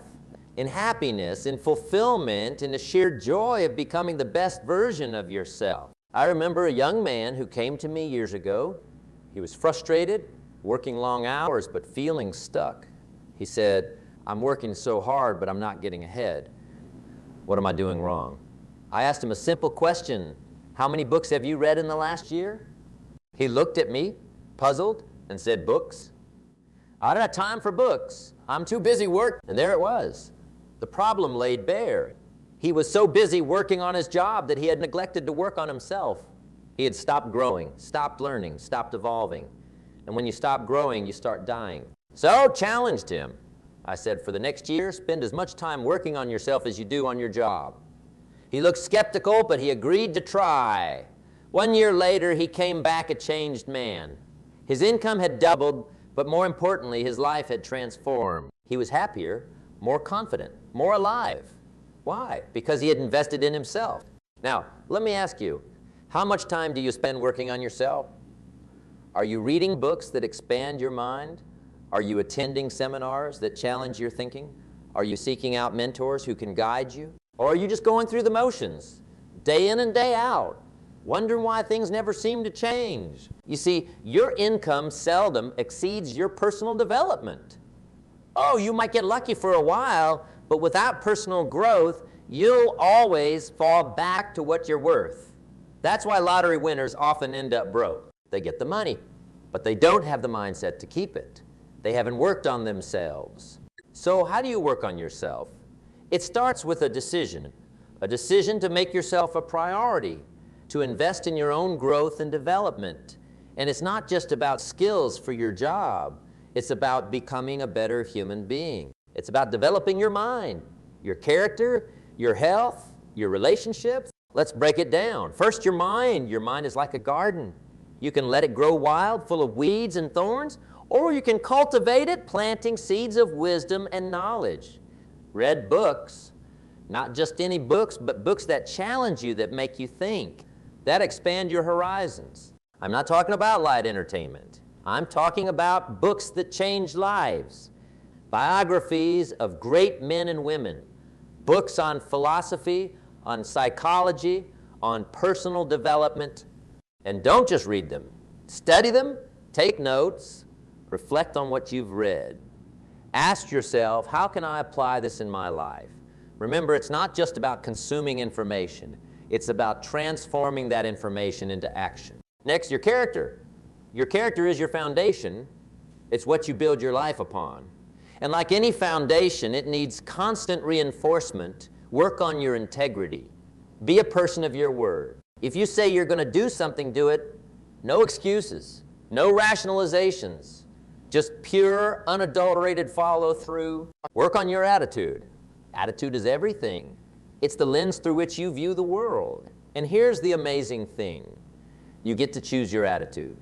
You can choose to be positive, to be optimistic, to see opportunities where others see obstacles. It's not about ignoring reality. It's about facing reality with a spirit of possibility. I once met a man who had lost everything in a business venture. He was broke, his reputation in tatters. But when I talked to him, he smiled and said, I haven't lost everything. I still have my attitude, and that's my most valuable asset. Within a year, he had rebuilt his business and his life. Why? Because he worked on his attitude. Now, let's talk about your health. Your body is the vehicle through which you experience life. If your vehicle is broken down, rusty, and out of fuel, how far do you think you'll go? Not very far. That's why you need to work on your health with the same intensity you work on your career. Exercise regularly. Eat nutritious food. Get enough sleep. These aren't luxuries, they're necessities. They're investments in your most important assets, yourself. And here's the thing. When you take care of your body, your mind works better. You have more energy, more clarity, more enthusiasm for life. I remember a successful executive who came to one of my seminars. He was at the top of his game professionally, but he looked terrible, overweight, out of shape, always tired. I challenged him to start taking care of his health. He resisted at first, saying he was too busy, but finally, he agreed to give it a try. 6 months later, he came back to another seminar. I hardly recognized him. He had lost weight, gained muscle, and had a spring in his step. But more than that, his business had grown. He told me, I used to think I didn't have time for exercise. Now I realize I don't have time not to exercise. It's made me sharper, more productive, more creative. That's the power of working on yourself. It doesn't just improve one area of your life, it improves everything. Now let's talk about relationships. No man is an island. We're social creatures, designed to connect, to love, to share. But how many of us actively work on our relationships? We take them for granted, assuming they'll always be. But relationships, like everything else of value, require investments. Work on your communication skills. Learn to listen, really listen, not just wait for your turn to talk. Learn to express yourself clearly and kindly. Learn to resolve conflicts in a way that strengthens relationships rather than destroys them. Work on your empathy. Put yourself in other people's shoes. Try to understand their perspective, their feelings, their motivations. It's easy to judge, to criticize, to blame. It's much harder and much more rewarding to understand and to empathize. I once knew a businessman who was brilliant at making deals, but terrible at maintaining relationships. He'd win the contract, but lose the client. He'd get the promotion, but alienate his team. Finally, he realized that his people skills were holding him back. So he decided to work on himself. He read books on emotional intelligence. He practiced active listening. He learned to control his temper and express appreciation. The results were dramatic. Not only did his business relationships improve, but his personal life transformed. His marriage, which had been on the rocks, flourished. His children, who had been distant, drew closer. All because he decided to work on himself. Now, I can almost hear some of you thinking, this all sounds great, but I don't have the time. I'm too busy with my job, my family, my responsibilities. And to that, I say, you don't have time not to work on yourself. Because if you don't, you'll always be struggling, always be playing catch up, always be wondering why others seem to get ahead while you stay stuck. Think about it this way. If you keep doing what you've always done, you'll keep getting what you've always got. If you want something different, you need to do something different. And that starts with you. Here's a challenge for you. For the next 90 days, commit to working on yourself for at least 1 hour a day. 1 hour. That's less than 5 of your day. Surely you can invest 5 of your day in becoming a better version of yourself. Read for 20 minutes. Exercise for 20 minutes. Spend 20 minutes in quiet reflection or meditation. That's it. Do this consistently for 90 days. And I promise you, your life will change. You'll start to see opportunities you never noticed before. You'll have more energy, more enthusiasm, more clarity about what you want and how to get it. And here's the beautiful thing. As you grow, everything around you grows. Your job performance improves, not because you're working longer hours, but because you're working smarter with more focus and creativity. Your relationships improve because you're bringing a better you to those relationships. Your sense of fulfillment improves because you're constantly challenging yourself, constantly evolving. Now, let me be clear. This isn't about becoming selfish or self-absorbed. It's about becoming the best version of yourself so that you have more to give to others. It's about expanding your capacity to contribute, to create value, to make a difference in the world. Remember, you can't give what you don't have. If you're running on empty, always stressed, always overwhelmed, what do you have to offer others? But when you're full of energy, full of ideas, full of enthusiasm, you become a fountain of value. You lift up everyone around you. I've seen it happen countless times. A person starts working on themselves and suddenly their whole world transforms. Their career takes off. Their relationships deepen. Their sense of purpose clarifies. All because they made the decision to invest in themselves. Now, I know what some of you might be thinking. But what about formal education? What about degrees and certificates?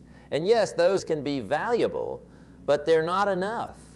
I've met plenty of people with impressive degrees who were stuck in their lives. And I've met people with little formal education who were wildly successful and fulfilled. The difference? The successful ones never stopped learning. They never stopped growing. They understood that education doesn't end with graduation. It's a lifelong process. And the most important teacher is you. You see, traditional education teaches you how to make a living. Self-education teaches you how to design a life. It teaches you how to think, not just what to think. It empowers you to question assumptions, to challenge the status quo. And in today's world, that's more important than ever. The pace of change is accelerating. What was cutting edge yesterday is obsolete today. The job market is transforming before our eyes. Industries are being disrupted left and right. In this environment, the ability to learn, to adapt, to reinvent yourself is not just an advantage. It's a necessity. So how do you do it? How do you work on yourself in a way that truly transforms your life? Let me share with you some strategies that I've seen work time and time again. First, develop a voracious appetite for knowledge. Become a learning machine. Read books, listen to podcasts, watch educational videos, but don't just passively consume. Engage with the material. Ask questions. Challenge assumptions.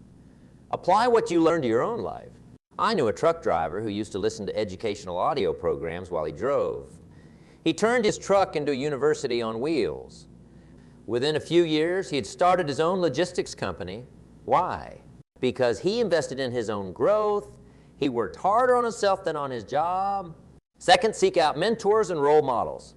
Find people who are where you want it to be, who have achieved what you want to achieve. Study them, learn from them. If possible, reach out to them. Most successful people are happy to share their wisdom if they see you're serious about growth. I remember a young entrepreneur who was struggling to get his business off the ground. He identified a successful businessman in his field and reached out to him, asking for 15 minutes of his time. That 15-minute meeting turned into a mentorship that lasted years and transformed his business, all because he had the courage to ask and the humility to learn. Third, embrace discomfort. Growth happens outside your comfort zone. If you're not feeling challenged, if you're not feeling a little uncomfortable, you're not growing. Take on projects that scare you. Speak up when you'd rather stay silent. Try things you've never done before. I once challenged a shy, introverted man to speak at a local community meeting. He was terrified, his hands shook, his voice quavered, but he did it. And you know what? The sky didn't fall. The earth didn't open up and swallow him. In fact, people appreciated his input. That small act of courage was the first step in a journey that led him to become a confident public speaker and leader in his community. Fourth, develop the habit of reflection. At the end of each day, take a few minutes to review your day. What went well? What could you have done better? What did you learn? This simple practice can accelerate your growth exponentially. It turns experience into insight and insight into action. Take care of your physical and mental health. Your body and mind are the instruments through which you experience and interact with the world. Keep them finely tuned. Exercise regularly. Eat nutritiously. Get enough sleep. Practice mindfulness or meditation. A healthy body and a clear mind are the foundation for all other forms of growth. 6, cultivate meaningful relationships. Surround yourself with people who inspire you, who challenge you, who support your growth. Minimize your exposure to negative influences. Remember, you are the average of the 5 people you spend the most time with. Choose those 5 people wisely. 7th, set ambitious goals and pursue them relentlessly. Goals give direction to your growth. They provide a target for your efforts. But don't just set goals. Develop a plan to achieve them. Break them down into smaller, manageable steps. Track your progress. Celebrate your victories, no matter how small. I knew a woman who set a goal to run a marathon, even though she had never run more than a mile in her life. She started with short runs, gradually increasing her distance. She faced setbacks and moments of doubt, but she persisted. And 18 months later, she crossed that finish line. The sense of accomplishment she felt was indescribable. But more than that, the person she became in pursuit of that goal was unrecognizable from the woman who had started the journey. 8, develop a growth mindset. Believe in your ability to learn, to improve, to overcome challenges. See failures not as indictments of your worth, but as opportunities to learn and grow. Embrace challenges as chances to develop your skills and character. 9th, practice gratitude. It might seem counterintuitive, but gratitude is a powerful catalyst for growth. When you appreciate what you have, you open yourself up to receive more. Gratitude shifts your focus from what's wrong to what's right, from what's missing to what's present. It provides the positive energy you need to fuel your growth. 10th, and perhaps most importantly, take action. Knowledge without action is like having a powerful car but never turning the key. All the insights, all the goals, all the plans in the world mean nothing if you don't act on them. So take that first step, then the next, and the next. Momentum is a powerful force. Once you start moving, it becomes easier to keep moving. Now, I know what some of you might be thinking. This all sounds great, but I'm too old to change. I'm set in my ways. And to that I assess, you're never too old to grow, to learn, to become better. Age is not a barrier to personal development. In fact, with age comes wisdom, experience, perspective, all valuable assets in your journey of growth. I remember meeting an 80-year-old man who had just started learning to play the piano. When I asked him why, he said, "Because I want to be a better person tomorrow than I am today." That's the attitude of someone who understands the value of working on themselves. Others might say, "But I'm already successful in my job. Why do I need to work on myself?" And to that, I say, because there's always another level, always another mountain to climb, always another aspect of yourself to improve. The moment you think you've arrived, that's the moment you start falling behind.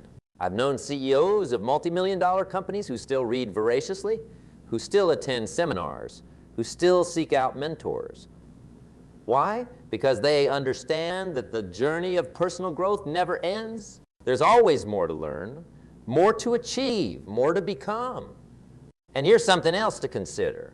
When you work on yourself, you're not just improving your own life. You're improving the lives of everyone around you. Your growth creates a ripple effect. As you become better, you inspire others to become better. As you achieve more, you create more opportunities for others. As you expand your capacity to give, you enrich your entire community. Think about the people in your life. Your family, your friends, your colleagues. Don't they deserve the best version of you? Don't they deserve someone who's constantly striving to be better, to do better, to give more? By working on yourself, you're not just serving yourself. You're serving everyone whose life you touch. Now, let me share with you a powerful secret, the secret of the seasons. You see, life is like the changing of the seasons. You can't change the seasons, but you can change the wind. But you can adjust your sails. You can't change the fact that winter comes, but you can prepare for it. You can store up for winter in the spring and summer. In life, winter can come at any time. It could be a job loss, a health crisis, a personal setback. The question is not if winter will come, but how prepared will you be when it does?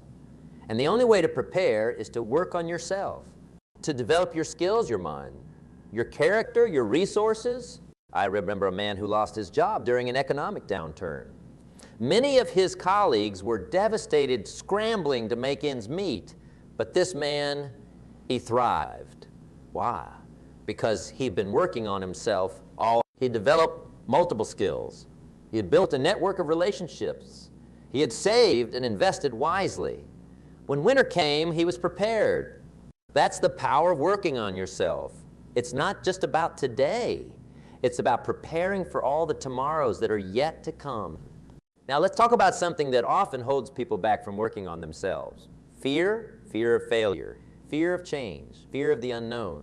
But here's the truth. Fear is a signpost. It points to where you need to go. If something scares you, it's probably worth doing. I once knew a woman who was terrified of public speaking. The very thought of standing in front of an audience made her knees weak. But she recognized that this fear was holding her back in her career. So what did she do? She joined a public speaking club. She practiced. She stumbled. She felt embarrassed. But she kept at it. A year later, she was giving presentations to hundreds of people. She had transformed her greatest fear into one of her greatest strengths, all because she was willing to work on herself, to face her fears head. You see, working on yourself isn't always comfortable. It isn't always easy, but it's always worth it. Now, let me ask you a question. 5 years from now, you will arrive. The question is, who you be 5 years from now? What will you have accomplished? How will your life be different? And the answer to those questions depends on one thing: what you do between now and then. If you keep doing what you've always done, you'll keep getting what you've always got. But if you commit to working on yourself, to constant and never-ending improvement, your life 5 years from now could be beyond your wildest dreams. I want you to imagine that future for a moment. Imagine the person you could become if you dedicated yourself to personal growth. Imagine the impact you could have, the contributions you could make, the life you could live. Now here's the exciting part. That future is available to you, but it's not going to come to you. You have to go to it. You have to work for it. You have to earn it. And that work starts now. It starts today. It starts with a decision to make yourself a priority, a decision to invest in your own growth and development, a decision to work harder on yourself than you do on your job. Remember, your job might give you a paycheck, but working on yourself pays dividends for a lifetime. Your job might give you a living, but working on yourself gives you a life. So I challenge you. Start today, right now. Don't wait for the perfect moment. Don't wait until you have more time, more money, more energy. Start with what you have, where you are. Read a book, take a course. Start a journal. Begin a fitness routine. Reach out to a potential mentor. Do something, anything that moves you forward on the path of personal growth. And here's a little secret. Once you get that momentum going, it becomes easier to keep going. Growth breeds more growth. Success breeds more success. The hardest part is often just getting started. Now, I know some of you might be thinking, but I'm so busy. I have so many responsibilities. How can I possibly find time to work on myself? And to that, I say, you can't afford not to. You can't afford to stay stagnant in a world that's constantly, you can't afford to neglect your greatest asset, yourself. Think about it this way. If you had a goose that laid golden eggs, wouldn't you take care of that goose? Wouldn't you feed it the best food, give it the best shelter, make sure it was healthy and strong? Of course you would. Well, you are that goose. Your skills, your knowledge, your character, these are the golden eggs. And the only way to keep those golden eggs coming is to take care of the goose, to work on yourself. I want you to make a commitment right now, a commitment to yourself, a commitment to your growth, a commitment to becoming the best version of yourself. Say it out loud. I commit to working harder on myself than I do on my job. Now I want you to think about one area of your life where you want to see improvement.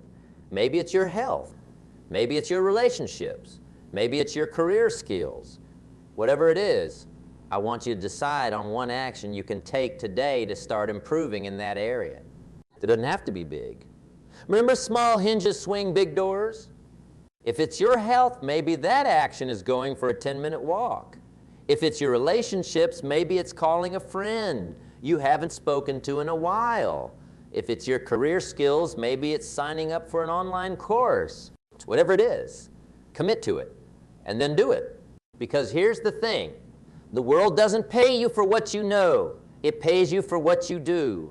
Knowledge isn't power. Knowledge plus action is power. And as you take that action, as you start working on yourself, something magical happens. You start to feel different. You start to see the world differently. You start to see possibilities where before you only saw obstacles. You start to feel a sense of progress, of momentum. And that feeling, it's addictive in the best possible way. Once you start experiencing the benefits of personal growth, you won't want to stop. You'll want more. You'll hunger for it. And that hunger, that drive for constant improvement, that's what separates the extraordinary from the ordinary. Now, let me be clear. This journey of personal growth, it's not a sprint. It's a marathon. There will be ups and downs. There will be setbacks and disappointments. There will be days when you feel like you're not making progress. But remember this, even if you're on the right track, you'll get run over if you just sit there. The key is to keep moving forward, keep learning, keep growing, keep pushing yourself to be better. And here's something else to remember. The person you become is far more important than the things you achieve. Yes, achievements are great. They're important, but they're not everything. What truly matters is who you become in the process of pursuing those achievements. I've known people who achieved great things but were miserable because they neglected their personal growth. And I've known people who may not have achieved worldly success by conventional standards, but who were deeply fulfilled because they were constantly working on becoming better human beings. So as you embark on this journey of personal growth, don't just focus on external achievements. Focus on becoming a better person, a kinder person, a more resilient person, a more compassionate person. Because at the end of the day, that's what truly matters. Now, let me share with you one of the most powerful principles I've ever learned. It's called the compound effect. The idea is simple. Small, consistent actions repeated over time lead to massive results. Think about it like this. If you improve yourself just one every day, in a year, you'll be 37 times better. Not 365. Better. 37 times better. That's the power of compound growth. It's like planting a tree. When you first plant it, nothing seems to happen. Days go by, then weeks, and still you see no results. But underground, roots are growing, and then one day, seemingly out of nowhere, a sprout appears. And once that sprout appears, growth accelerates. Personal growth works the same way. At first, you might not see dramatic results, but if you keep at it, you stay consistent, one day you'll look back and be amazed at how far you've come. I knew a young man who decided to read one book a week. At first it was a struggle. He had to force himself to sit down and read. But he stuck with it, week after week, book after book. After a year, he had read 52 books. More importantly, he had transformed his mind. His vocabulary had expanded. His understanding of the world had deepened. His ability to think critically had sharpened, all from one simple habit consistently applied. That's the power of working on yourself. Small actions, repeated consistently, lead to massive transformation. Now, here's another key principle. You don't have to be great to start, but you have to start to be great. Too often, people wait until they feel ready to begin their journey of personal growth. But here's the truth. The key is to start anyway. I remember talking to a woman who wanted to start her own business. She kept saying, I'll start when I have more experience, when I have more money saved up, when the timing is right. And you know what? That perfect moment never came. Years went by, and she was still in the same place, still waiting for the perfect moment. Don't let that be you. Start now. Start where you are. Start with what you have, because the perfect moment is now. The perfect place is here. Remember, every expert was once a beginner. Every success story started with a decision to try. Every journey of 1,000 miles begins with a single step. Take that step today. Now, let me share with you one of the most important lessons I've learned in my journey of personal growth. It's this: your income, your influence, your impact, they will rarely exceed your personal development. In other words, to have more, you need to become more. Think about it. If you want a better job, you need to become a better candidate. If you want better relationships, you need to become a better partner, a better friend. If you want more success, you need to become more valuable. This is why working on your job isn't enough. Your job is external. Personal development is internal. And what's inside always determines what's outside. I remember a young salesman who was struggling to meet his quotas. He was working long hours, making more calls than anyone else on his team, but he wasn't seeing results. Why? Because he was focusing on the wrong thing. He was working hard on his job, but not on himself. So I challenged him to shift his focus. Instead of making more calls, I told him to work on becoming a better communicator, to study psychology to understand his customers better, to practice empathy to connect with people more deeply. At first he was skeptical, but he decided to give it a try. And you know what happened? His sales skyrocketed. Not because he was working harder, but because he had become more valuable. He had worked on himself, and his job performance improved as a result. That's the power of personal development. When you grow, everything around you grows too. Now let me ask you a question. What's the biggest obstacle standing between you and the life you want? Is it lack of time? Lack of money? Lack of opportunities?